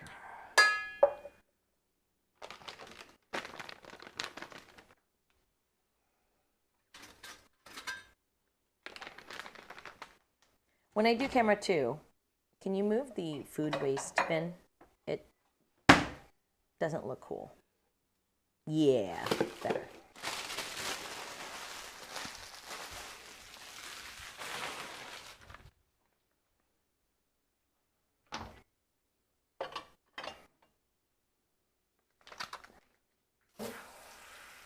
The werewolf break was the thing where, like, the guy just says it, right?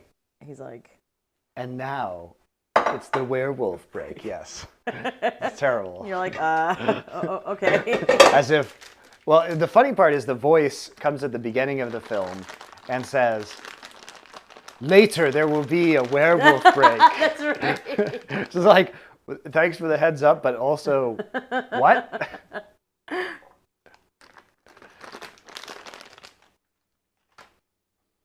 That meat looks like expensive dog food. It's just ground lamb and ground beef. Which probably would be really expensive dog food if we made it into dog food.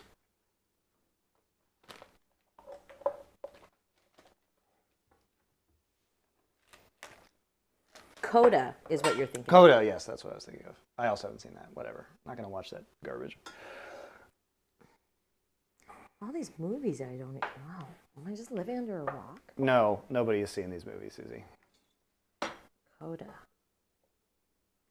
It's 2021. Actually, nobody has seen Coda. That's just true, guys. Nobody has seen Coda. Oh, I've seen a trailer for this. Nobody's actually seen it, though. Anyway. She's the only one in her family who can hear, and her whole family is deaf, and like she wants to go and work with music or something. And sorry. Oh, hold on. Yeah. Ready? I don't care. Go. Huh! All right. Here are the ingredients for our kofta that we are going to be making today. I have a pound of ground beef and half a pound of ground lamb, or 500 grams of ground beef and 250 grams of ground lamb. So we're making a beef and lamb combination. Got a bunch of fresh parsley here, 3 cloves of garlic, 1 medium yellow onion, and our spices, a little bit of cayenne pepper, paprika, ground nutmeg, and we'll have add some cardamom and sumac, salt here, pepper, olive oil, and allspice, which my wife is going to give back to me. I ate it all. Ah! Do you need it right now? Yes. Yes. Okay, I'm coming. Okay. And our last spice is allspice, the almightiest spice. And finally, this is the best part. A piece of wet toast. So we are going to toast a piece of bread and then squeeze out all of the water from said bread, because we're not using breadcrumbs, and this is going to be a binding for our ground meat. Wet bread. Wet toast. The most appetizing part of this stream. Damp toast.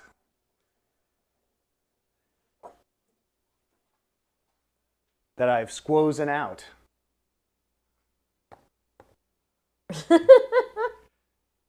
Wet toast.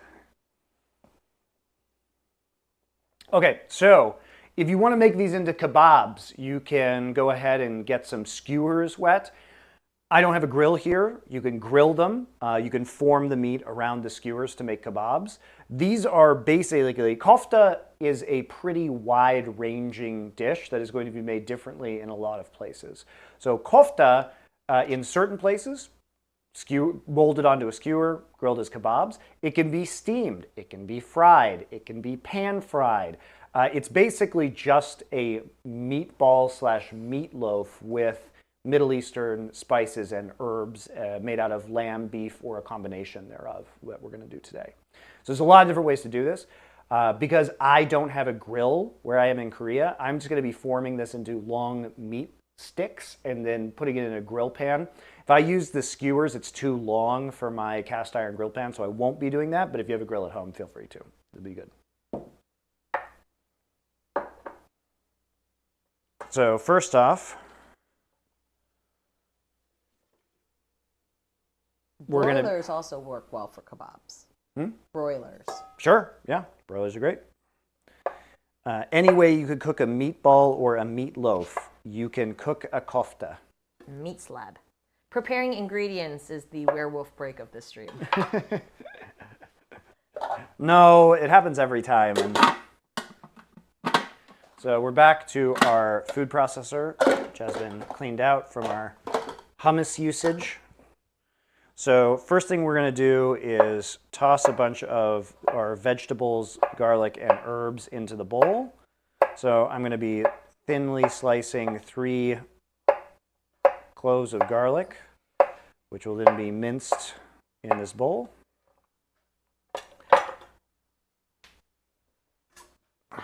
Where did I bench scraper. There it is. So you put that in. We're going to start, let me get rid of some of these spices because they're cluttering everything up.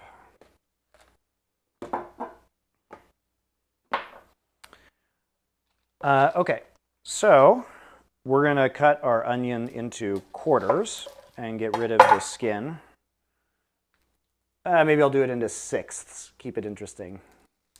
Naja fan, the way you feel about Oppenheimer, I think, is how Monty feels about La La Land. Oh? Where it's one of those, quote unquote, everyone involved is just so talented. Of course it's perfect. And of course it's about, you know, La La Land is like, of course it's about LA. We love LA. I hate La La Land so much. I know. Such a trash movie.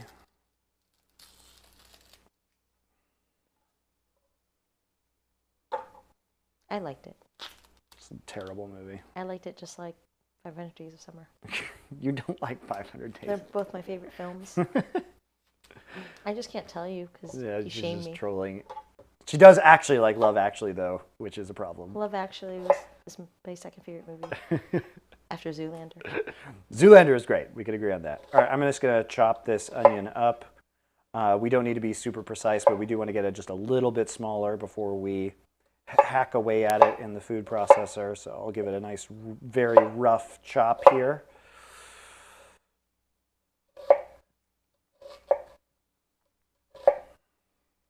Yeah, Zeps, I agree with you. Says, bro, Love Actually is great. Professor Snape killed it. Oh, look, I love Alan Rickman, but the movie's bad. Go ahead and transfer that over to our food processor. And then we're going to add the parsley as well. So there's going to be a whole bunch of parsley here. Again, I'm just going to get rid of the stems. We don't need to mince it this time because the food processor is going to chop it up nice and fine for us. So fine. Love Actually was like, it's just everything's so wonderfully fantastical about love. Like, it doesn't make any sense that it's just so wonderful. Uh-huh. There are good rom-coms. That's just not one of them. It is. And it all comes together at the end. Just wonderful. A little package of nonsensical, lovely goodness. Mm. There are rom-coms I like. That is not one of them. Yeah, not every movie needs to be overanalyzed. I agree with you there too, Zeps. Look, just because you have bad opinions doesn't mean you need to defend them. Just accept. Just say, I have bad taste, and move on with your life. And enjoy your taste. That is bad.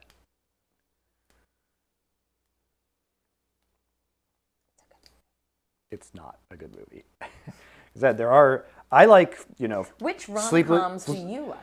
Sleepless in Seattle, Philadelphia Story, You've Got Mail. These are all good ones. Here's a. It just sounds like you're a Tom Hanks. Nope. Here you go. Here you go. Here's a hipster pick. Defending Your Life, with Meryl Streep and Albert Brooks. Have I seen that? Probably not. Sleeps in Seattle is such a Tom Hanks pick. I know. It is. Too Fast, Too Furious. Is that your favorite rom-com? Do you like 200 Cigarettes? I don't know what that is. I don't know what that is either. Okay, so next phase. We've got our onions, our garlic, and our parsley in here. Whoops. Uh-oh. It's fine. We're good. Okay. And I'm going to lightly chop this. So I'm putting it on low.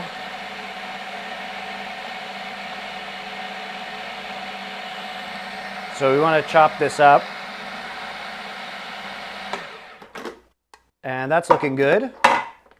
Nice and minced up now, because we want to mince this into our meat, because this is going to add a lot of the herbs and flavors into our meat. So we're feeling good about that.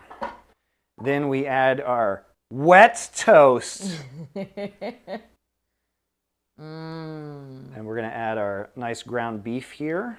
Just root that around the bowl a little bit. So 500 grams of ground beef, not 500 Days of Summer. And it's about a pound. And then we're adding half a pound or 250 grams-ish of ground lamb.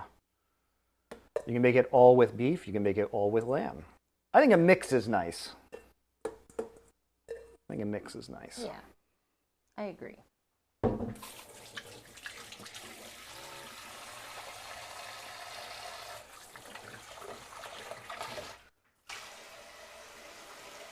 Did you guys know that I have actually never watched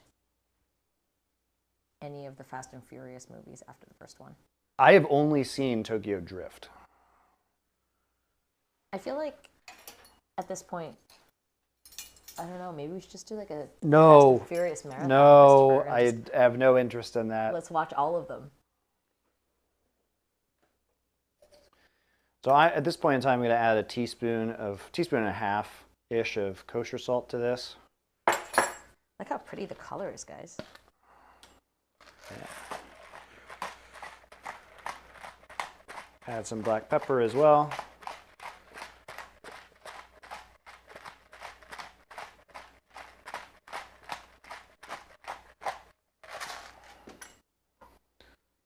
Maybe half a teaspoon black pepper. And it reminds me of those like sand art things that you're supposed to. Oh yeah. That actually Max and I just went to go do. Here we go. Turn this on low. You're gonna have to give this. Basically, you're gonna have to give this a few minutes. You can use the spatula to kind of scrape it down in a moment, but it should combine on its own.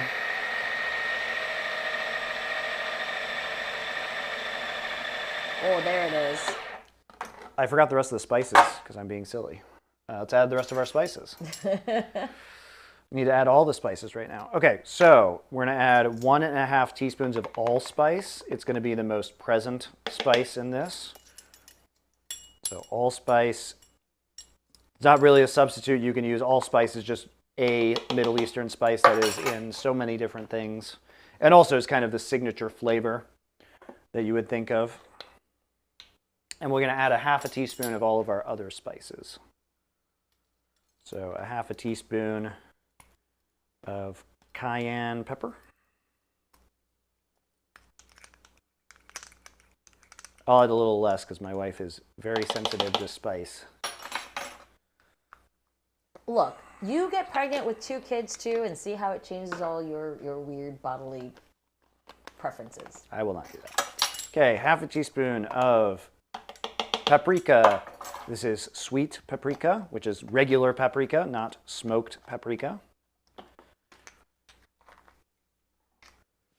Excuse me. Half a teaspoon of nutmeg, ground nutmeg.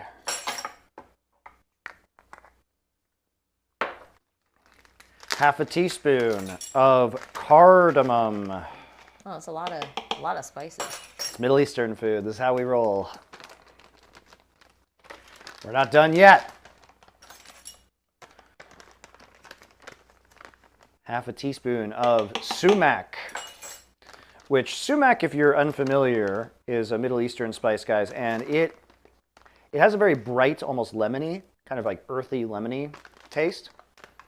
It's a little bit like lemon zest in its flavor, but it has kind of like an earthy quality to it. It's very good. Very bright flavor, though. So those are all our spices. Now we can mix it up. And what this is going to do is create almost like a meat paste that we can form with our hands. You watch the colors change.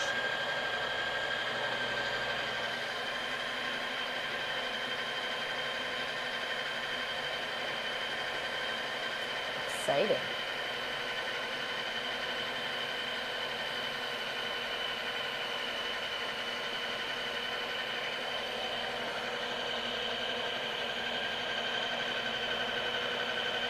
Every time Monty says allspice, it makes me think of the Allspark in the Transformers movie. Oh, yes. This is second only to the Brew Stream.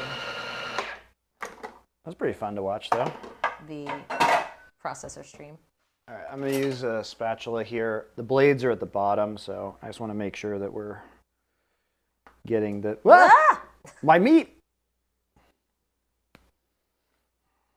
Sir, keep your meat contained. Oh, no. Couldn't do that. The fans demand my meat everywhere.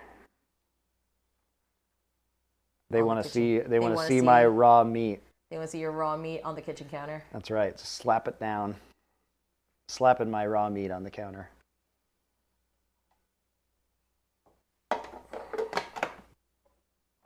And then cook it.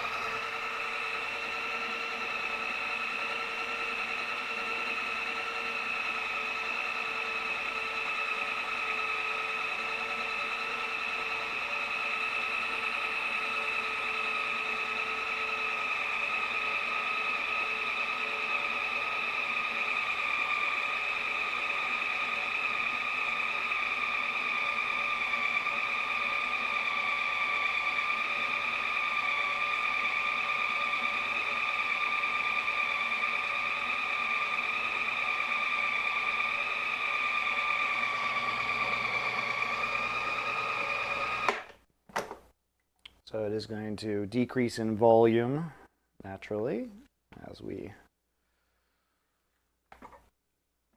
mince it up, and it's looking good, but we still have some of the larger ground meat chunks towards the top of this thing, which I'm just going to push down closer to the blades and try and get some of the other pasty bits up towards the top that have already been minced and combined.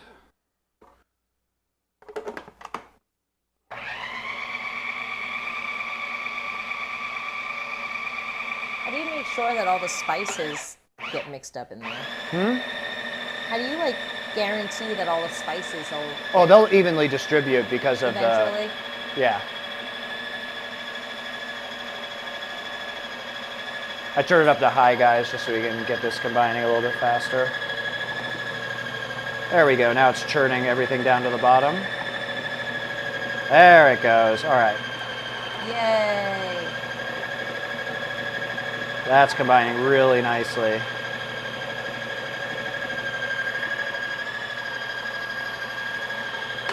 That should be good.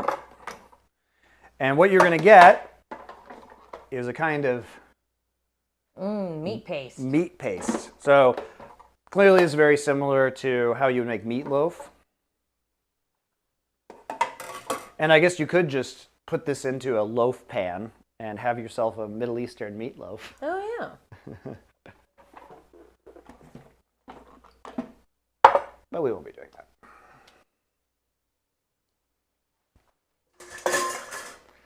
Instead, tragically, I'm going to need this food processor again to make tahini sauce.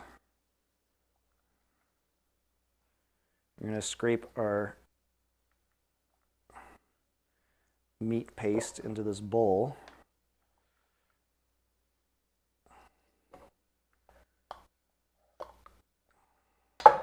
Meat blades. I'm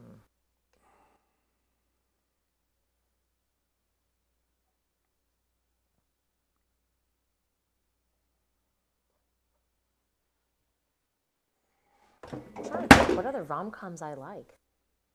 I'm still hung up on that.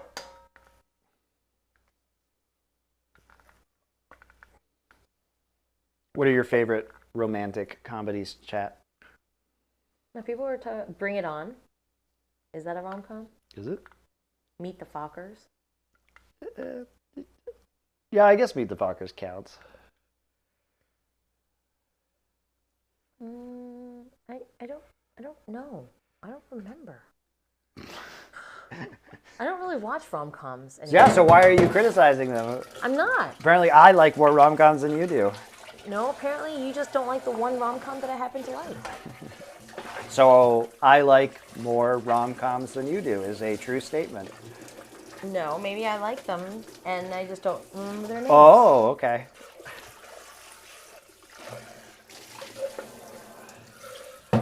The Notebook. Oh, God. There was a...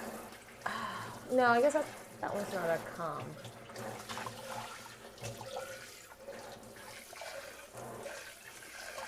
The Time Traveler's Wife. Oh, what was the... There was one really terrible one that I watched on a plane one time about this time-traveling ginger man. Yeah, I think that's Time Traveler's Wife. No. No? No, it's something else. It was really bad, though. The Notebook is not a comedy. I realize that Notebook is not a com. It's just a rom. Time Travel Slave also not a com. Sorry. I just like really tragic things, apparently. What was the really terrible film about the time-traveling redhead man? I don't know. Somebody Google time-traveling redheaded man. I will Google time-traveling redhead man.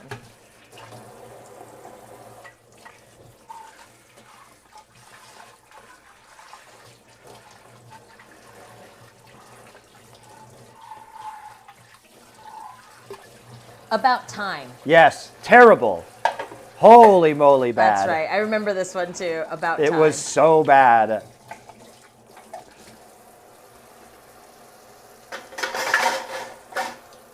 Rachel McAdams is very good at these kind of roles, though. Sure. She's a very great, Who is the ginger guy? Who is the ginger guy? In About Time is the first question that comes up. His name is Domhnall Gleeson. Yeah, Domhnall Gleeson, that's right. He's Irish. Man, that movie's terrible. He was Bill Weasley in Harry Potter. He was terrible. He was in Ex Machina and that is a The good Revenant. Movie. That is also a good movie. Interesting. Who is Ginger Man? Who is Ginger Man?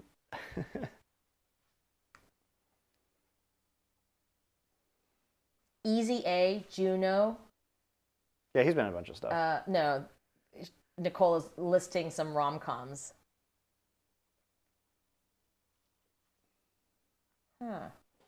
Pearl Harbor is not a rom-com. I guess not.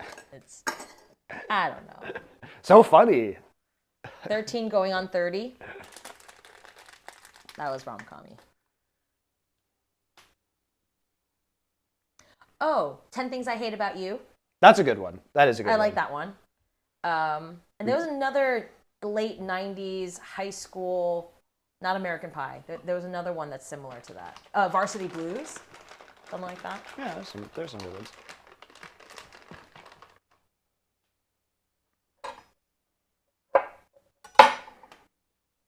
Nicole, subscribe. Thank you. I just used my Prime. You Prime to someone else? Oh my God. Oh my God. Monty will remember this. Friendship with Nicole ended. Wait, what's that? When did you get that? Long time ago. You've been hiding it up there? I've been hiding a mortar and pestle from you. What? All right, I'm gonna make half of the recipe for tahini that we have because I don't want that much tahini sauce because this is going to require what 3/4 of a cup of tahini paste, and that's too much tahini paste. So I'm going to use 1 clove of garlic here, and I'm going to mash it in this mortar and pestle. So I'm mashing the... I see you kept it in the high cabinet where I can't reach. What do you need a mortar and pestle for? Maybe I need to... You don't cook. Secret paste. So we're making a salt garlic paste.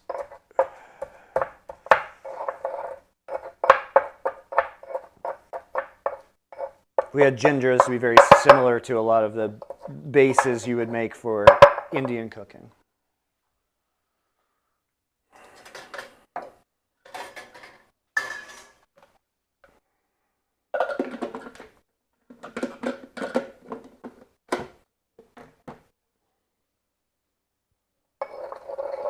What was that robot movie that I really, really liked? This is what she does, guys. What was that movie that I liked? I don't know, Susie. No, the robot one. No, the robot. Saying it more times doesn't help. The robot one that I watched on the airplane. The wild robot? Yes, that one. Wild Robot. Thank you. That one's a great movie. If you guys haven't seen that, you should watch that. Wild Robot was fantastic. I watched it twice and cried both times. I still haven't seen it, but I've heard it's good. In a row. We should watch it again tonight so I can cry every time. I have to record foreplay tonight. So that will not be happening with me. For the movie that we watched last night? Yes. Okay. And Rudy. So I do Rudy too. And The Hustler. We watched The Hustler last night. So this is 1 clove of garlic that a little bit difficult to get out of this mortar and pestle with the salt, but we're doing our best. Again, I'm making a half recipe compared to what you guys have seen. So basically 3/4 of a cup of tahini paste is quite a bit, and I don't think I'm going to need that much. It's like a lot of tahini sauce. So I'm dialing it back to half. I can always make more later. So I'll be cutting everything in half. Fortunately, it's not going to be very easy for me to measure. Wait, tahini sauce, isn't that the stuff that we have in the little jar? That's tahini paste. We're turning this into a sauce. So Got it. this is going to have like very thin consistency to it. So it's kind of like a salad dressing maybe. So we're taking the tahini paste, which we have here, and which is just pure sesame seeds that have been ground up, and we're turning this into a sauce. So I guess we'll do, I forgot the ingredients, we'll have to do that. Whoops. Okay. So eager to get started cooking.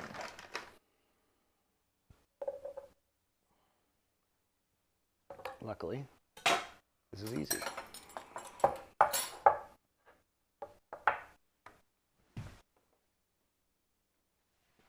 Move this out of the way. And the food waste bin. Okay. Here, guys, our recipe for tahini sauce. We have tahini paste, of course, which we're going to be diluting down. I'm going to make this a half recipe compared to what's below. So I'm going to use a 1/4 cup of lemon juice, which is 4 tablespoons, which is approximately 2 lime juice. I'm going to use 1 clove of garlic that I'm going to be putting in a mortar and pestle with 1/4 teaspoon of salt. And then we're going to add some cold water to it in the food processor as well.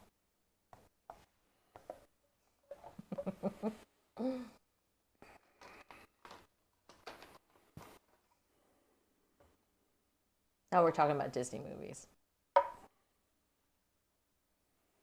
So because I needed 3/4 of a cup, if I'm going to use half of that, I need 3/8 of a cup, which is quite an annoying amount to measure. So I probably will I'm going to just do I'm going to do between just a little bit less than 1/3, which is 3/9, obviously, because I don't have 1/8 measures of cups. Somebody come up with an 1/8 measure of a cup. Wait, there's probably a way to do that in tablespoons, right? Right? Yeah, there probably is. There's a way to do it in tablespoons and teaspoons, but I'm not going to think about that right now. Do you guys want to guess what Monty's favorite Disney film is? Oh, yeah. I feel like this one's pretty obvious if you know me. It's not really a hipster pick. Look, I'll put it this way. It's not like... Such a hipster. It's not. It's not like Treasure Planet, okay? It's not Treasure Planet or Atlantis, which are the ultimate hipster picks. We'll see if anyone can guess. Which I hadn't even seen Treasure Planet or Atlantis until recently because I watched them with my son. Because I was like, oh, I haven't seen these movies. Let's watch them together. 3/8 cup is 6 tablespoons. Yeah, that sounds right. It doesn't need to be that precise, though. All right, so we got Lion King, 100%. Oh, my God. That's like the And then least we hipster got pick of all time. Atlantis was going to be my guess. Damn. It's a semi-hipster pick. Let's put it see. that A way. Goofy movie. Atlantis put a few of us into puberty. I don't know why. I want to say Aladdin. That's not a hipster pick. Okay, it's not a musical. There is no songs. Wait, are we thinking of the same one? Is it the one that I dislike? Yeah. Okay. Of course, I don't like this movie. Whenever he watches this movie, I just like will leave the room. So there's another clue.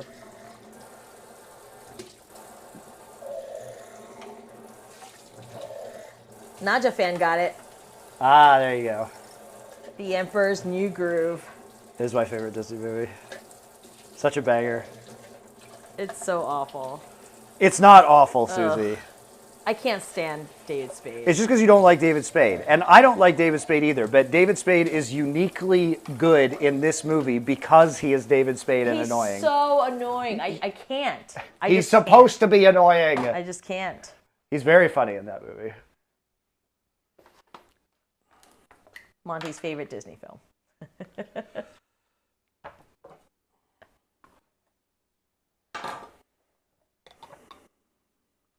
Yeah, everyone's like, he's supposed to be annoying. He's pretty hit or miss, David Spade. Yeah, he's bad in most things, but he's good in that movie. Besides, how can you hate the rest of the cast? Eartha Kitt, Patrick Warburton, John Goodman. Oh my God, so great. I don't know. That movie is perfectly cast. That movie just doesn't do it for me. It was supposed to be a musical. It was supposed to be a musical called Empire of the Sun, where Sting was writing the soundtrack. It's true. And it was so bad that they had to change it into The Emperor's New Groove. It was like super bad, apparently. I just scrapped the whole thing. Sting was writing the music for it. Yeah, that's why there's a documentary. So this is true, guys. One of the requirements for Sting to do the music for Empire of the Sun was that his wife would be allowed to make a documentary about the process, which was released. It's called The Sweatbox. You can find it online for free, and it shows why this movie was canceled, because it was so fucking messed up. I want to watch this. Yeah, it's good. I don't know what my favorite Disney movie would be. You do? I know what your favorite Disney movie is. What is my favorite Disney movie? The Little Mermaid. Oh, yeah, I guess so. Jesus. Why do I know your favorite Disney movie and you don't? I don't even know myself anymore. Shocking, really.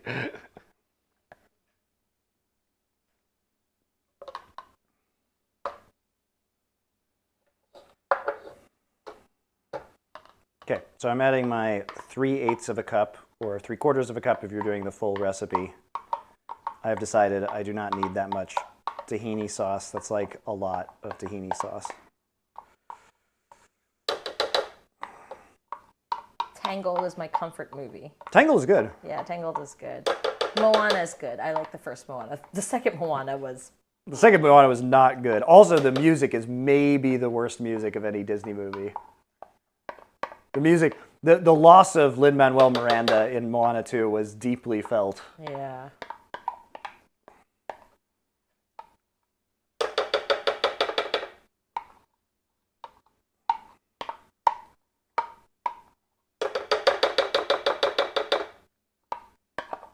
We haven't shown Max Lion King yet. No, I'm afraid he's going to be scared of it. He might get really sad, too.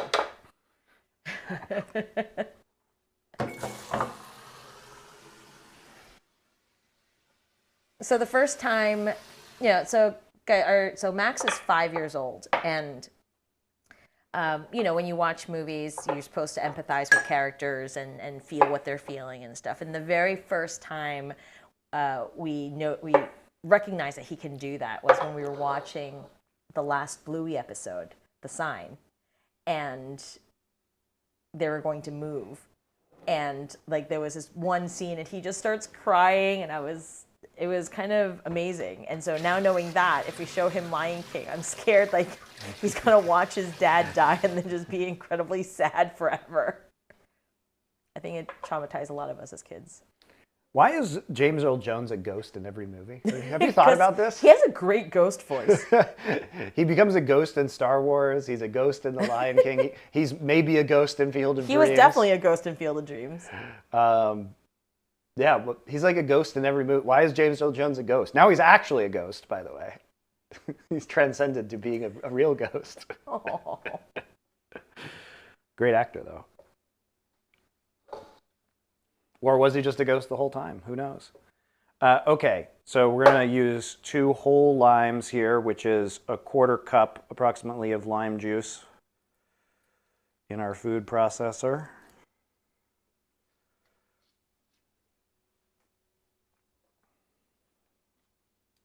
he wasn't a ghost in Sandlot.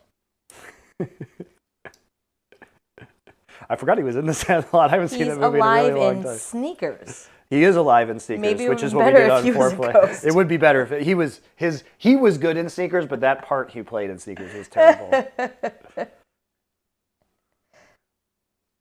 It's just like I think it's like the Sean Bean dies in every movie meme. It's like, why is James Earl Jones a ghost in every movie?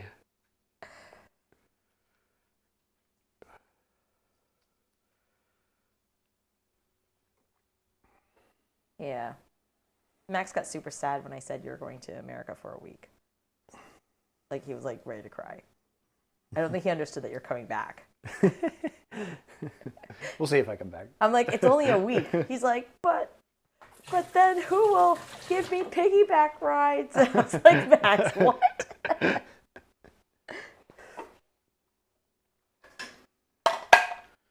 Okay, so back to our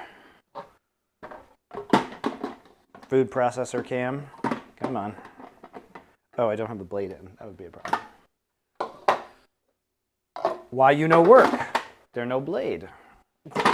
Yeah, dire pants. That's all he cared about. Who will give me piggyback rides? It's all about him. He's like, what is he, a child? What'd he say? Who will give me? Oh, he said something else. And he goes, and Oma, you can't do it because you're not strong enough.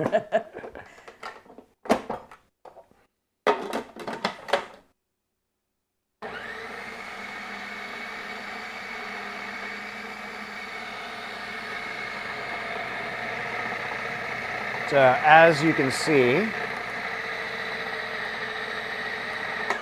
without the water, it's going to turn into this kind of like paste consistency. So it's pretty...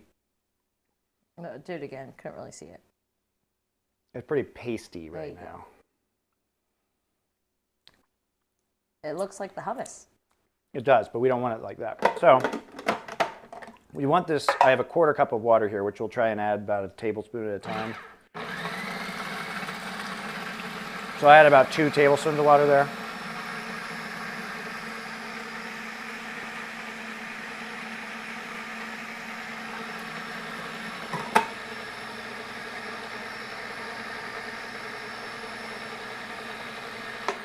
Let's give it a check. So it's smoothed out quite a bit. This is still not saucy enough. Yeah, you can add cilantro, or not cilantro, parsley to this as well. But we have parsley in the meat already, so I'm not going to do that in this case. I add about another tablespoon there.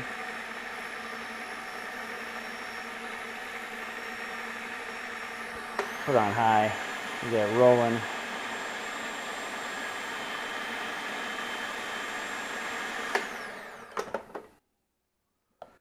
Okay. I need to scrape this down a little bit. We got it stuck to the tahini stuck to the walls a little bit. And we need it to incorporate with the water and lime juice a little bit more. So I'm just going to scrape that with my finger. Go ahead and use a spatula too, if you prefer.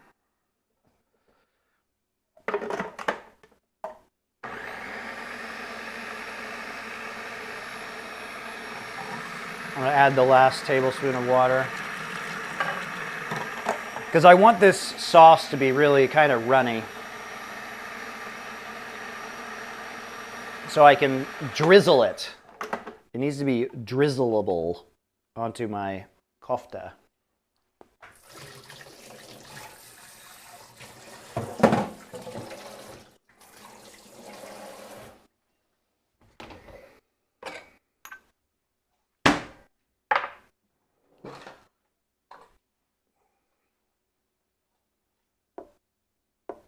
And clean up this spatula.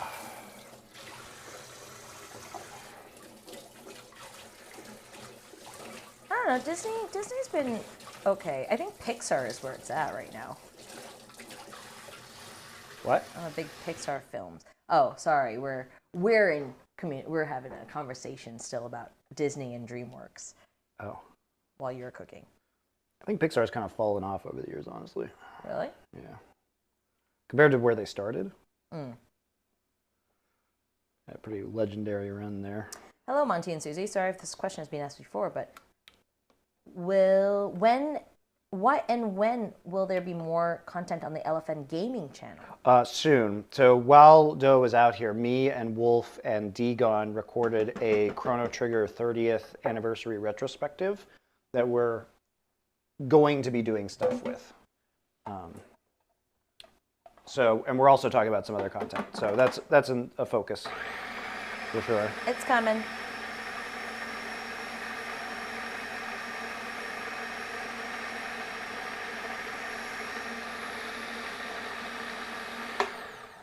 All right, this tahini sauce is, in fact, the last thing we have to... Before we cook the meat. Yeah, it's the last thing we have to food process today. It's been a big food processing day. All right, show them on 3. Hold on. Okay. So, now we have a more drizzleable sauce consistency. So we've added some citrus to our tahini paste, and we've successfully turned this into a tahini sauce. A tahini sauce. Which tastes like sesame seeds and lime juice and garlic, which is exactly what you would think it would taste like.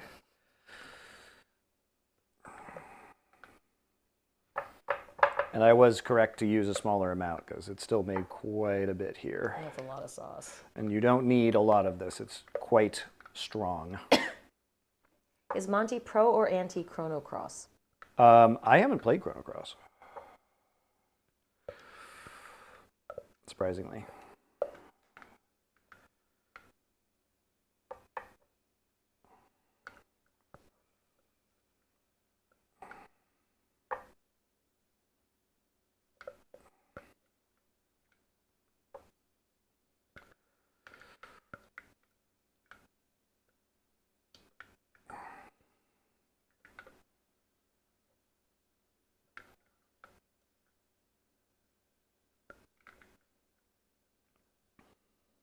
Now I have zippity doo-dah stuck in my head. Well, Susie, I bet you've never seen that movie. I haven't. Because nobody's seen that movie. Do you know why? Because it's bad. Mm-hmm. Quote unquote. Well, it is actually bad. Song of the South is, it's not good.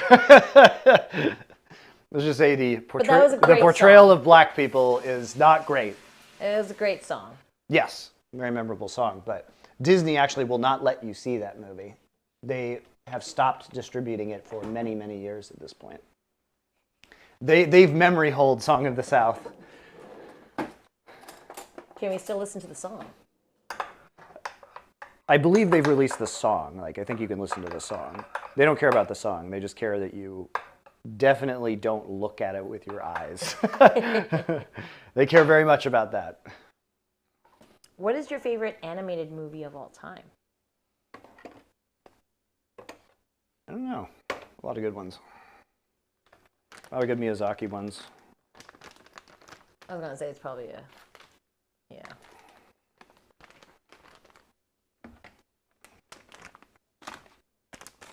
GG Splash Mountain.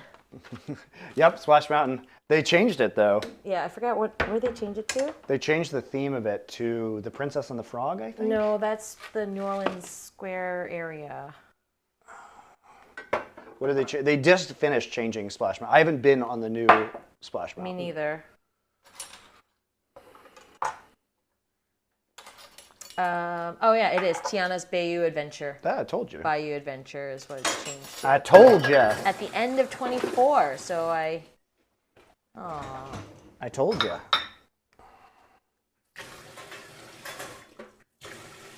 Oh man.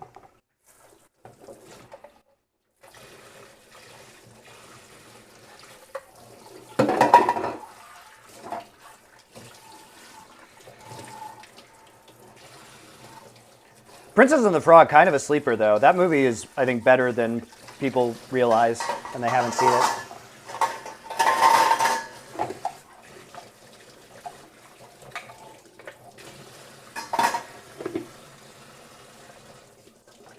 Disneyland.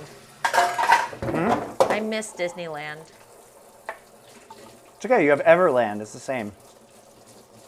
Oh. It's the same, right? Just as Everland in Korea is just as good.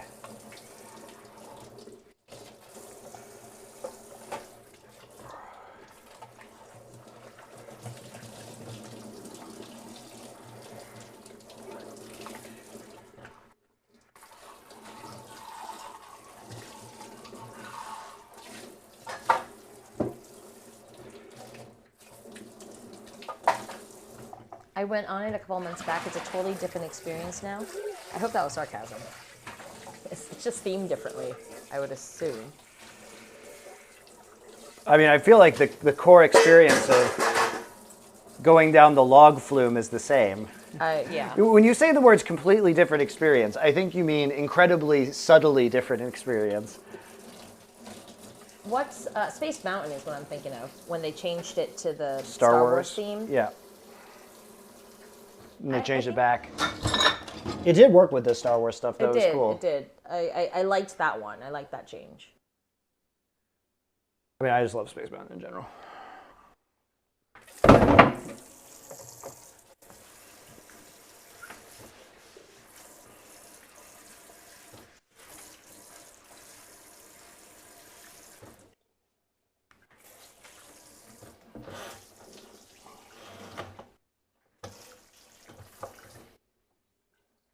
All right, we're almost done, guys. Now, it's been a lot of recipes today, doing 4 different things, but the nice thing about these recipes is they last. You know, that tabbouleh will be, like I said, better tomorrow, so you can make that one day, then make yourself some kofta the next day. Ooh, Dust says, by the way, new bomber jacket in the mail today from Into the AM, and it's super nice. Great. Glad you like it. I don't have one of their bombers, but Digon has one, and he says he likes it. What's the nearest Disneyland to Seoul? Tokyo. Tokyo. We should go. What? Okay. Don't give me that face. Yes, dear. We're going to Tokyo Disney. Yay, you guys heard it right here. When? I don't know, but we will go. I've heard better things about Tokyo Sea Disney. They've got 2 parks, Disneyland and Tokyo Sea, and I've heard really good things about Tokyo Sea. Some people say it's like the best Disney park. Is it like... They also still have, Tokyo Sea still has the original Tower of Terror. Oh, yeah. Not the Guardians of the Galaxy one, which is fun. You know, I've never been on the Guardians of the Galaxy one, because all those times I went, Max was just not tall enough to go with me. And he wouldn't go, he would get scared. Sure, but I couldn't do it anyway, because, you know, I suppose it was illegal to just leave the kid behind to go on the ride. Okay, we're going to form our kofta now. Ooh, you got an LFN mug. How is it? I don't even have one of those yet. Yeah. I hope it's good. It's being sent to me right now, by the way. Y'all's branding is fire. Thank you. Okay, we're going to make the kofta now. And remember, we're trying to... You can put these on kebab skewers. I'm putting them on parchment paper because, again, I'm going to be cooking these in a grill pan. So you probably want them around like an inch in diameter. So basically, we're making meatball or meatloaf logs. Some may say they look rather fecal. I wasn't going to say it, but yes. Just squeezing out some kofta, you know? So I saw Digon at an LCS event. I didn't realize he was tall and buff. Yeah, he is pretty tall. That's how I feel about, that's how I felt about Crumbs the first time I met him. I was like, wait, you're really tall. And like, yeah, what? I just imagined him to be this tiny, like 5'3". Yeah, it's Crumb's like 6'2". Yeah, he's really tall. Taller than me. Digon's about my height. And you guys are tall too. You're like what, 6'1"? 6 feet. 6 feet. Around 6 feet. The thing is, if you were to meet me in person, I'd probably be more like 6'1", because I'd probably be wearing like cowboy boots or something like that. So. You told me you were 6'1" when we met. I've shrunk in my old age. Are you lying about your height? Wow. I think I just took a kofta earlier this morning. Oh no. So because we used around 1.5 pounds of meat, we get a lot of kofta, which is good because you can have this over rice, You can have it with couscous. There's lots of different ways. You can have it in a pita sandwich. Mm-hmm. You can have it on its own with a salad. Just eat it like a meatball. Oh, Splash Mountain. They've added several new small and medium drops throughout the whole thing. Oh, okay. That's fair cool. enough. Fair enough. That's good. I take back my previous comments.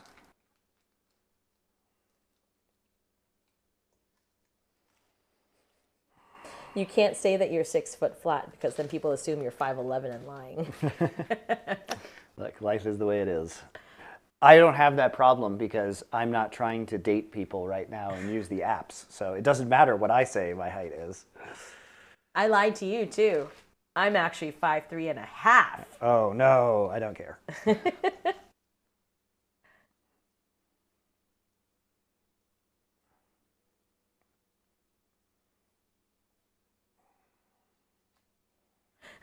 It reminds me of how shocking it was when I met the Overwatch casters and shocked at the size of everyone, except for Zoe and Mr. X.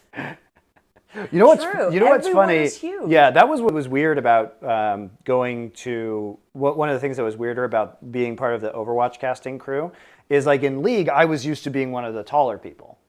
And in Overwatch, like Doa's taller than me, Semler's taller than me. Uber. Mitch is probably the same height as me. Uber's about the same height, but he was, at the time, he was wider than you, so he looked bigger. Yeah. Because he was bulkier. Yeah, you, Doa, yeah, just everyone was pretty tall. was so big. And then like ZP is tall. Yep. And then even earlier when what's his name? Kaplan. Yeah, Jason Kaplan. Jason Kaplan is also super tall. I remember going to an event with you guys, and I was like, what the heck? Bren is tall. Yes. Bren's taller than me. So Sideshow is not. Yeah, Sideshow's a little shorter than me. Reinforce. Yeah, Reinforce is huge. Yeah, there were like a lot of like really tall people. And then Mr. X. So Mr. X and always Hex. had like, and Hex. But Mr. X would always have like this little crate he would have to stand on to. Yeah, he would stand on. So we called it his Xbox. Which was also funny because he came from COD.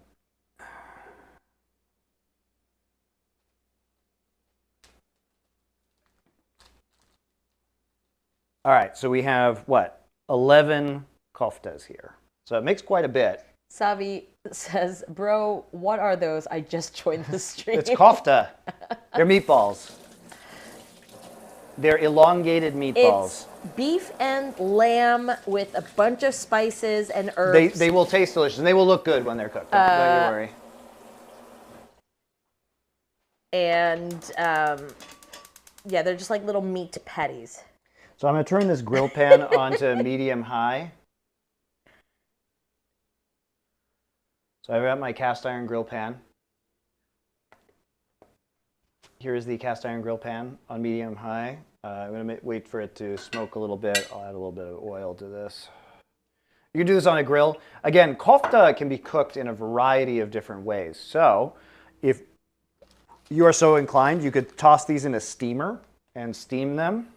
You could pan fry them in just a normal, you do it in a non-stick pan, you could do it in a stainless steel pan, or a standard cast iron pan. Grilling them is probably my favorite way, but we don't have that, but we'll get some nice char marks on here. Is this the thing Homer eats while handcuffed outside the Twin Towers? What? Maybe.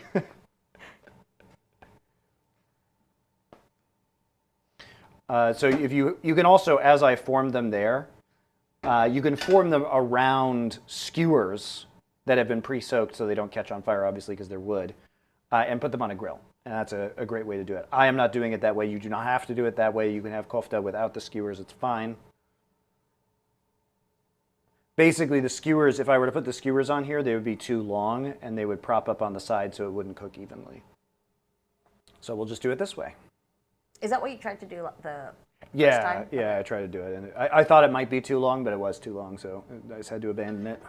All right, for those of you who have just joined us, we are now making beef lamb kofta.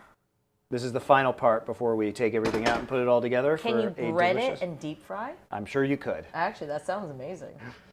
Guys, it's just a meatball, okay? If the answer is you can do that to a meatball, then you can do it to the kofta. You could, yeah. You could make a meatloaf out of this if you'd like.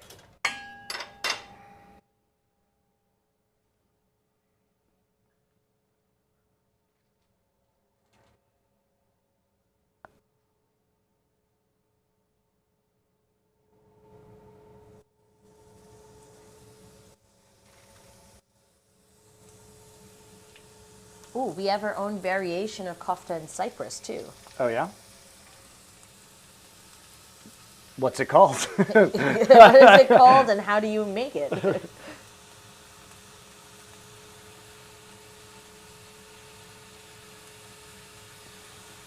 Just making sure it's not sticking right. Oh, man, it smells so good when you put it on there. You can smell all the spices starting to cook immediately. I'll do them 4 at a time.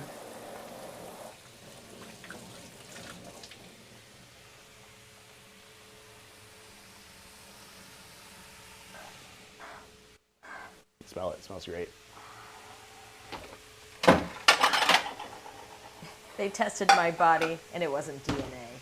It was USA. They're called Okay, you're going to have to spell it out for me so that I can read it, because I'm bad. Keftedes. Keftedes? It has potato in it, too. Oh, okay. Yes, filler. Sometimes, you know, depending on the region of where you do these, they will have the bulgur wheat in there as a filler. They'll have different spices. This is something that's made in so many places in the Middle Eastern. Wet toast is ours. Wet toast. It's made so many places in the Middle East and Mediterranean that everybody's going to have their own variation of this. We're going to leave it for 3 to 4 minutes per side.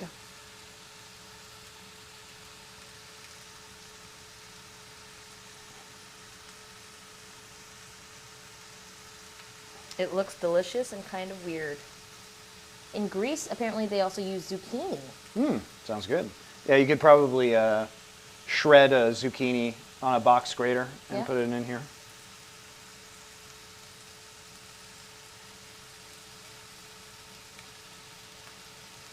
But basically it's just, you know, pureed ground meat and herbs and spices.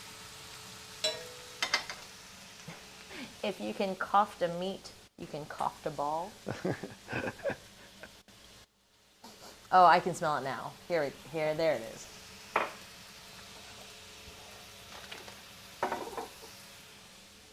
When you Google keftedes, it just says Greek meatball. So yeah.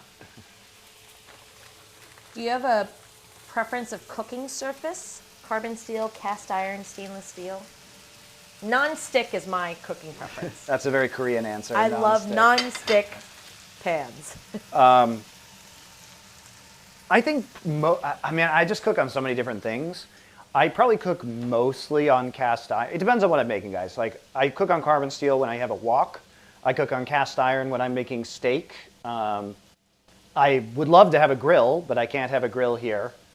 And I have no outdoor space to put a grill. And also, gas grills are not really a thing in Korea. You did the small little... Yeah, but I can't do that. I need outside space. Also, it's just not the same as actual propane grill. Yeah. Or, I mean, I could have a charcoal grill here probably if I had some outdoor space. I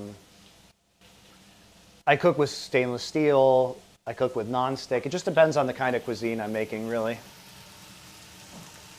I cook with woks a lot, but I love stir fries, so.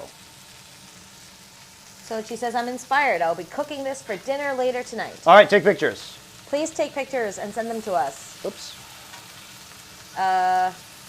Send it to us via... Wherever. Just tag me on social media. Yeah. Or tag Susie. Tag me. My DMs are open on Twitter, so if you want to send it there, I'm, you know. I obviously can't have open DMs.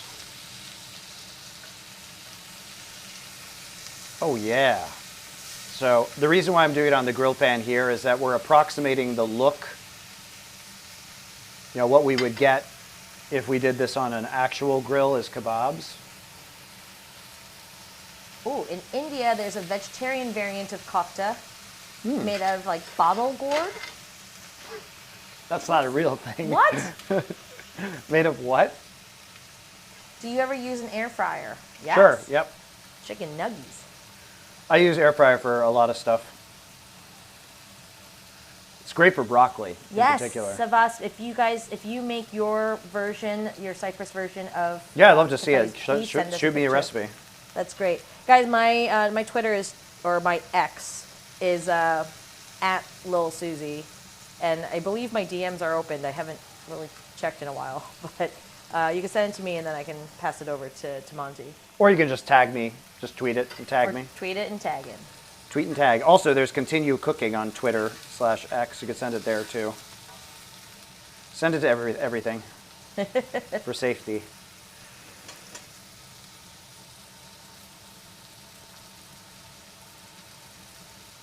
The Supreme Court said you could still call it Twitter.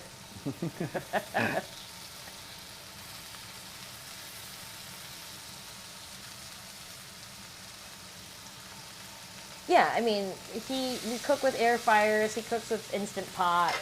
We cook with Dutch ovens. He cooks with everything. Honestly, my favorite thing is probably an enameled Dutch oven. I think that's probably the thing I use most. So useful.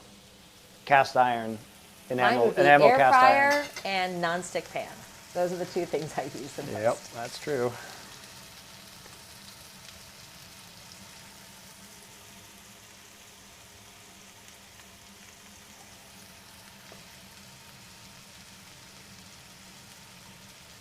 Obviously, it takes a few minutes to cook this through all the way.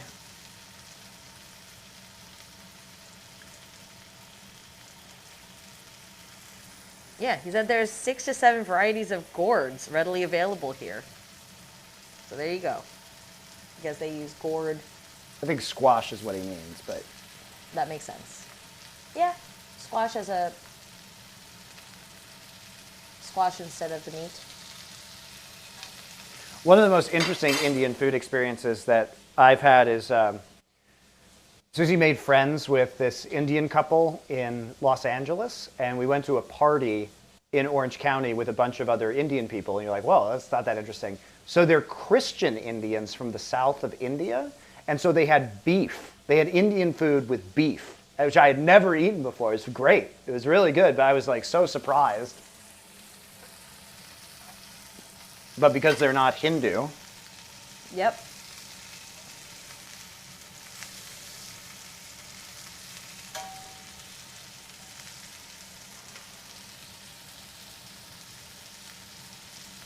Peregrine 1 says, I spent way too much on a Le Creuset, but it's totally worth. Yeah, look, Le Creuset is great, but I just use a Lodge enamel Dutch oven, and I have a cheaper one here because it was hard to get. Le Creuset is very high quality, but I feel like it's on the enamel Dutch oven front, there's kind of diminishing returns. I'm not sure you're really getting value out of it. I mean, they're great. You can have them for the rest of your life, so maybe you are getting value. I don't know. Le Creuset, please sponsor me. Please sponsor me. Please sponsor me. I love you. I mean, please Je t'aime, Le Creuset. Please buy all of the Le Creuset. Je peux parler en français aussi, Le Creuset. Oui?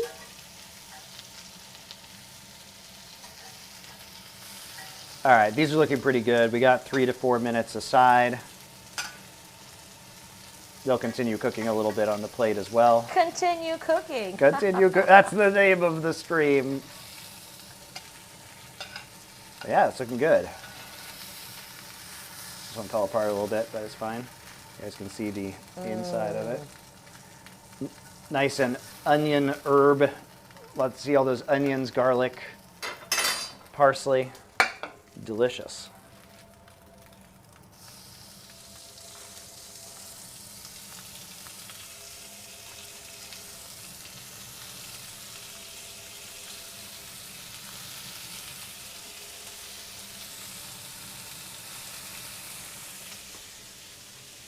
I'm putting 5 in this one because I want to cook it in 3 batches.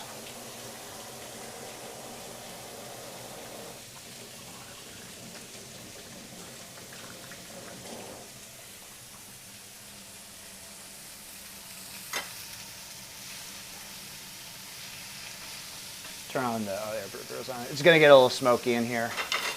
I have the hood on, but this hood is weak and pathetic. Yeah, I turned the air purifier on. Yeah.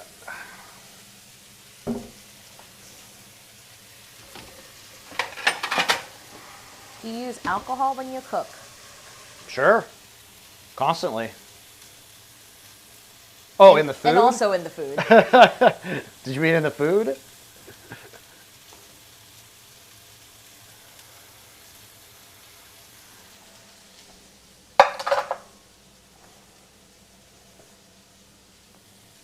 Oh, it tastes so good. Give me the broken one.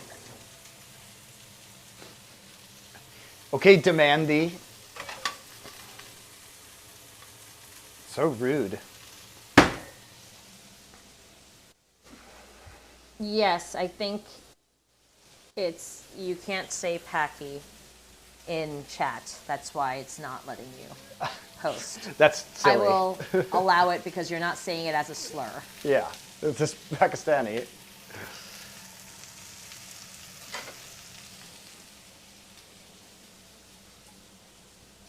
All right, so what we want to do here is our kofta.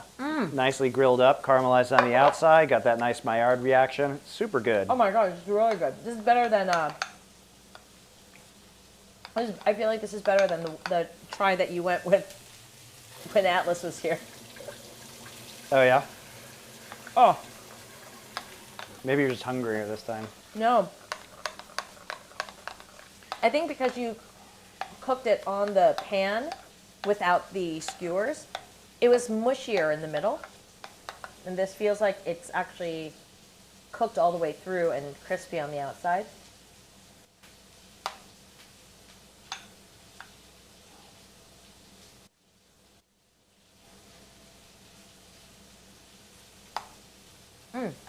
I cooked it without the skewers last time, so. Oh, I don't know. This tastes better. Good.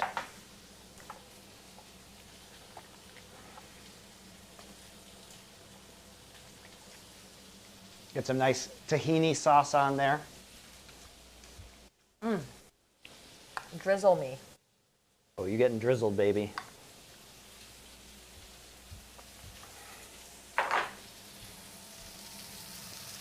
All right, so it's been about 3-4 minutes. We're gonna try and turn these ones over now. Uh-oh, uh-oh. Pan might be a little hot at this point. Turn this down a little bit. Ow. Pan confirmed hot.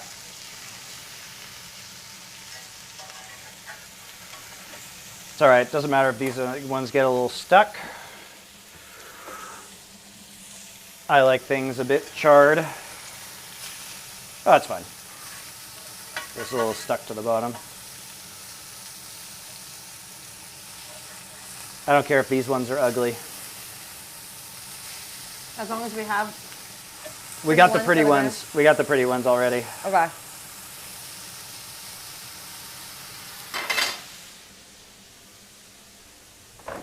Is it charred or burnt? It's not burnt. It's fine. No, it's yummy. I think I like it that way. It's nice. And You crispy. want a little bit of char on the outside. It's good. This would probably pair amazingly with that Korean cucumber salad. True, actually. Yep.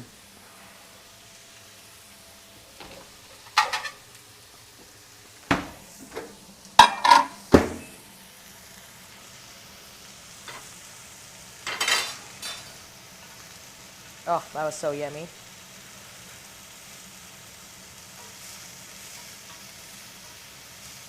I'll add a little bit of extra oil to the pan on the next batch. I thought the beef grease would be enough, but kind of messed up a little bit, so it's okay. It tastes good.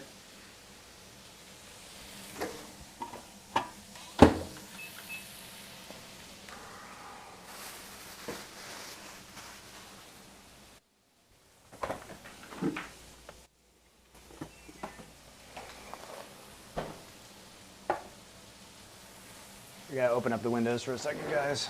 Set off any fire alarms in here.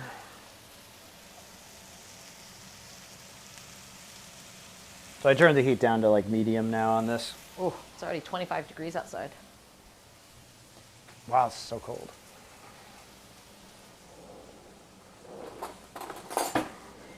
We mixed the lamb and beef together. Yep. It's like it's 2/3 beef, 1/3 lamb. But you could use any kind of ratio you want, or all of one. Have you been to New Orleans and enjoyed the food there? Oh, yes. I love New Orleans cuisine. New Orleans is a very dangerous place for me. It's very dangerous to my well-being. Because I love the jazz, I love the cocktails, you know, I love the food. We were there for my birthday before Max was born, and I spent like 4 straight days drunk, basically.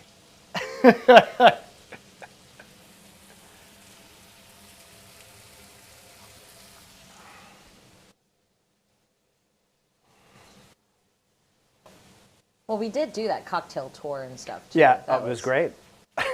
Where they made the original Sazerac, which is one of my favorite cocktails, so that was nice. And the grasshopper. And the grasshopper. Not one of my favorites, but still good.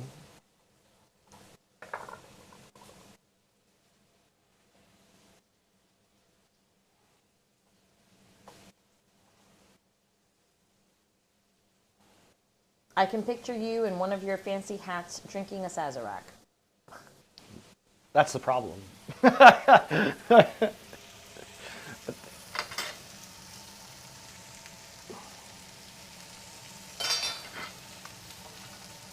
I am unfortunately built for New Orleans living. Except you hate the humidity. Yeah, but if you go in the winter, it's okay. That's why Mardi Gras is in February. Yeah. Well, no. Mardi Gras is in know. February for religious reasons. I understand. But it's probably more popular because... It's nice that it is in February.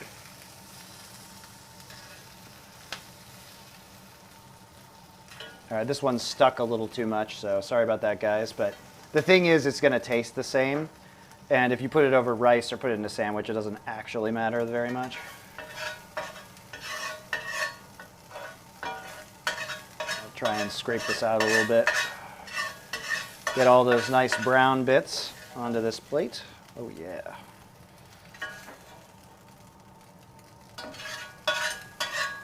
Stozy Poke says, I don't like tabbouleh, but that looks delicious.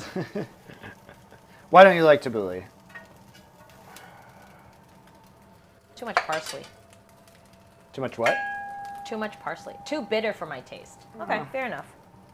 You know, if you don't like this version of tabbouleh, you should look up some tabbouleh that has less parsley in it, because it's not mandatory that you have to have it be so herbaceous. There's Herbaceous. different iterations that are not so like Syrian or Lebanese that you might enjoy.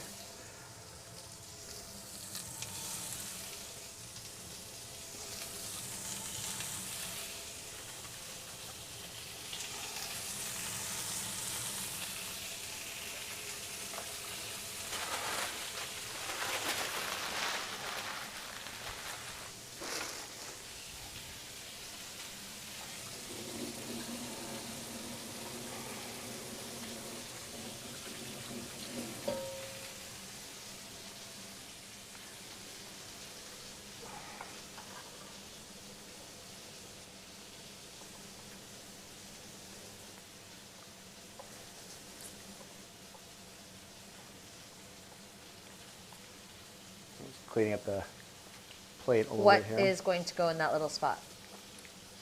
Hummus, probably? Ah.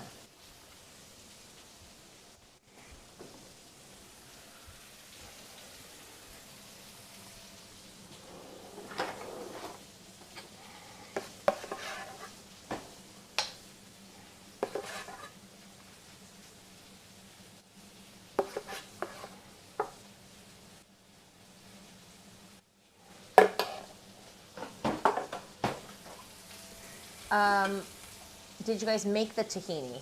He Yes. made the tahini sauce, I didn't make the tahini itself. but not the tahini Paste.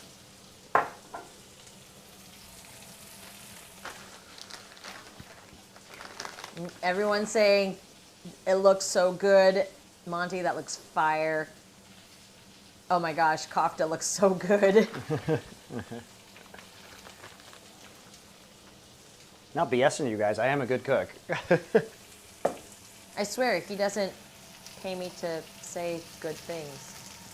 No, he really is a great cook. And anytime we invite our friends over, we ask them, hey, are you staying for dinner? And almost every time, minus extenuating circumstances, like they'll just be like, oh my God, is Monty cooking? Then yes, we're staying. So, here we go. Ta-da! Wait, where are your chickpeas? Oh, no. The chickpeas! Ta-da! So this is actually, it's definitely pita and not accidentally made naan from the other day. It's pita, guys. It's pita. I am a good baker that makes pita, not naan accidentally. Okay, so here's our kofta right here, and we put the tahini sauce on top. We have the tabbouleh here, some hummus with sumac and just some chickpeas for decoration, and some pita on the side. You can have the kofta with rice, very good. You can have the kofta in a whole pita wrapped into a sandwich, which is delightful. You can eat it straight like this. You have it with couscous, very good. Delicious. So there's our very pretty plate. How much to hire Monty as a private chef for anything? Are you paying for my travel?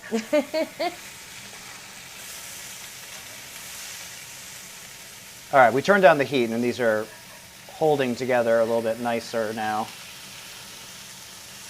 I very carefully turn these over. Oh, yeah, that looks great. Second batch was a little too hot.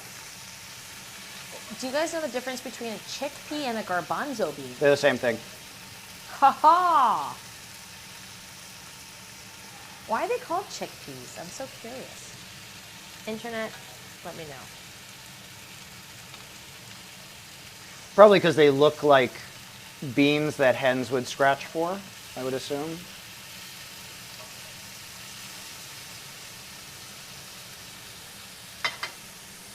Chickpea is derived from the Latin word cicer. Cicer, which would, in real Latin pronunciation, that's kiker. Kiker, okay. Which means chickling. And this name is to have been given or to it'd be kiker. It would be kiker, sorry. Okay, so the shape resembles the head of a young ram or chick. Oh, yeah, because they do look like chicks with a little beak. Yeah, okay. Yeah, it's kiker. In French, chickpeas are called pois chiches. That's Spanish. Chiches. Chiches. Chiches. It depends on what the accent is. It could just be shish. It translates into chickling peas, and then it became chickpeas in the English word. Pois chiche. I think it's shish because there's no accent on there. So garbanzo beans comes from the name in the Basque word garbanzu, which also means chickling. So, fascinating. Ta-da! Thank you.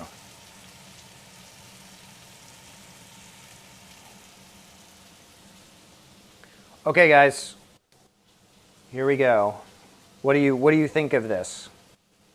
They've already told you. Sounds amazing.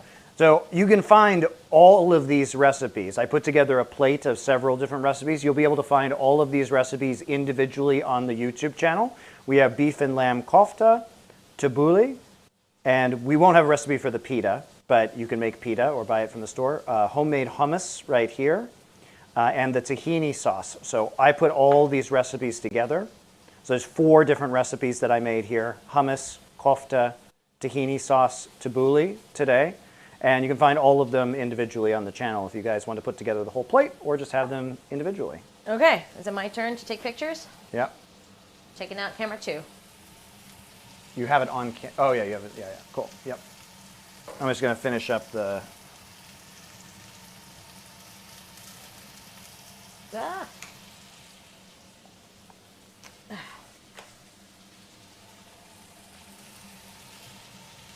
Oh, kofta's really good. It is really good. Thanks, themediterraneandish.com for the recipe. Look at that presentation, too. Yeah, good today, right?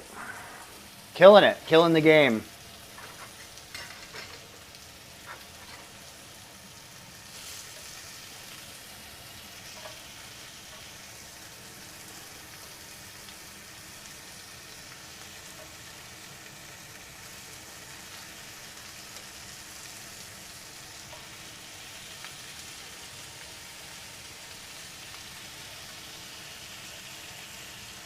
There, I think I'm done in like 2 shots because this is beautiful.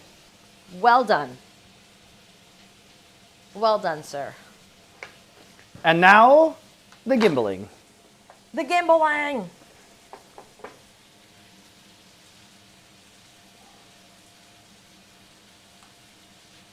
The link to the YouTube channel, it's youtube.com/@, that is the symbol @ continue cooking. Yep. You can go there. So we're live there right now, We sure are. as a matter of fact. And thank you to the consistent 6 to 7 people who have been watching that stream. I think I have like 150 subscribers on there, so.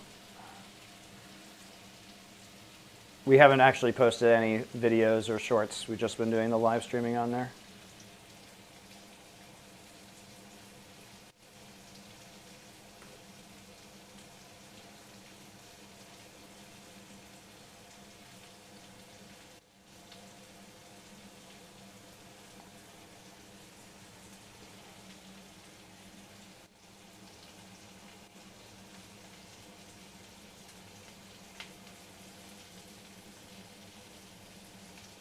But guys, I just linked it. So even if you're not a YouTube fan, please click on that and follow. Yes, please do. You guys are That helps a lot, guys. the most loyal first fans. Yeah, I don't even tweet about this, so we really haven't done any promotion.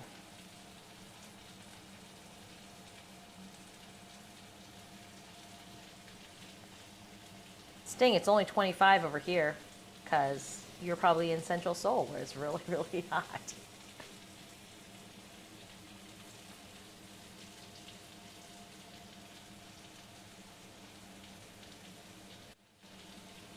I'm just going to turn the plate a little bit so we get a better shot of the. You went Greek to Turkish food. What's next week? One moment. I'll tell you.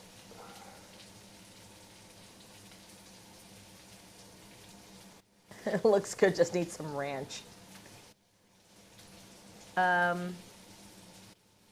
Is the kofta okay on the pan right now? Yeah. Fear not for the kofta, I fear. my dear. I do fear. Yeah, it needs to come out, but yeah, it's fine. If you look at the kofta, yeah, it's great. Susie, Monty's delts are looking good. How do you feel about my delts, darling? Great.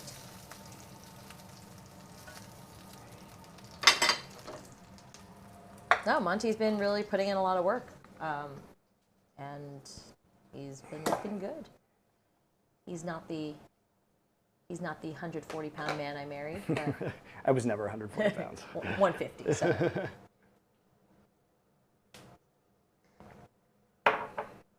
All right, so time for me to try it. Yum. Oh gosh, it's 25 degrees and it's 7:30 a.m. It's not looking great for me. Oh my God. Oh no. Okay. That's in Cyprus. So, all right, let's take a look. You have the Mediterranean breeze, though. I think you're okay. Okay, so we can take a nice bite of our kofta. It has a little bit of hummus on there too, which is nice. I'm gonna go ahead and pop this onto a piece of bread.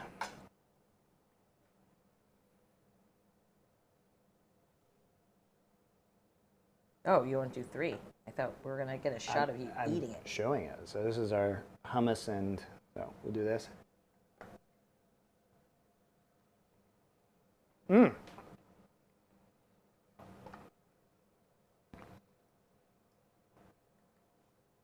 It's good. Really good.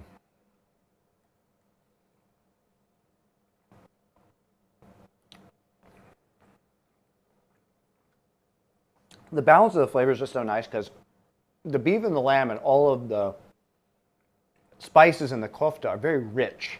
It's kind of heavy, but when you have all the acid from the lime juice and the tahini sauce and the lemon juice in the hummus, it just tastes so fresh. And it's also really nicely balanced out by the parsley and onion that's inside the kofta. So you get this wonderful mix of herbs and acid with the heaviness and the flavor of the spices and the meat. And then the tabbouleh, obviously, is an excellent palate cleanser because, again, you get all the citrus juice with the freshness of the herbs and the vegetables. Just a delightful meal. And, you know, the other fun thing about tabbouleh,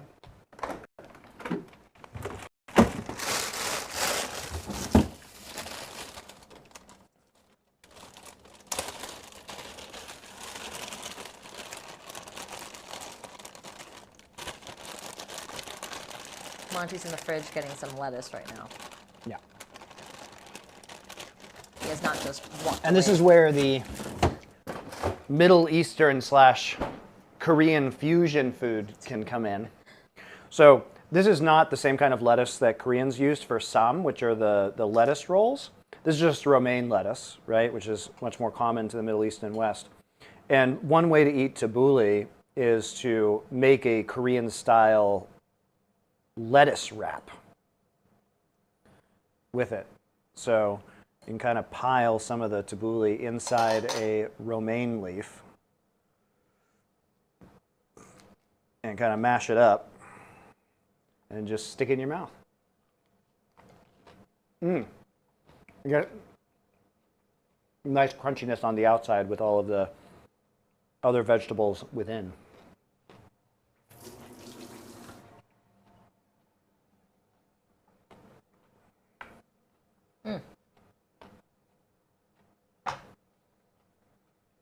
Salad on a salad. Mm-hmm. Saladception. But I mean, be Korean about it, you know. Take your kofta and your vegetables. Oh my God. Put it on some lettuce. Good.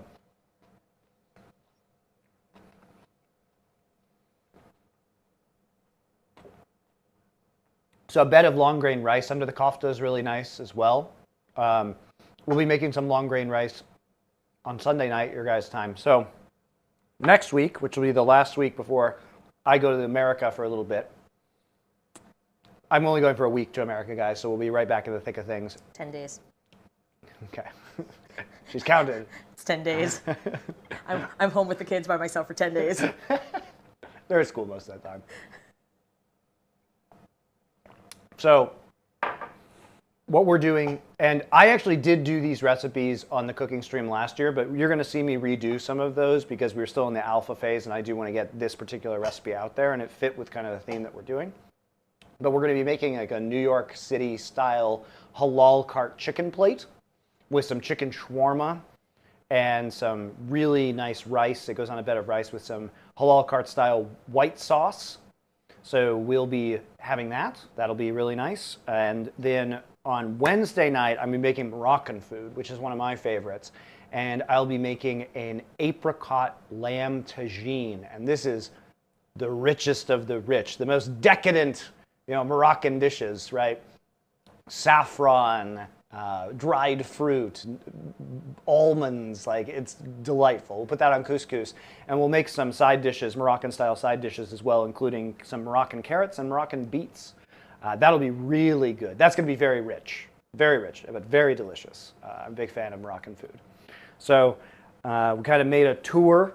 Did a little Greek food last time. We're kind of in the Levant. This is kind of Levantine, like Lebanese style food. Turkish. Yeah, Turkish, a little bit Turkish. And then we'll be doing an American twist on this with the halal cart food. And then we'll go to North Africa with Morocco and have some Moroccan food. So it should be really fun. I'm looking forward to it. And I will see you guys next week. I wasn't ready. You can keep saying goodbye. Goodbye. Bye.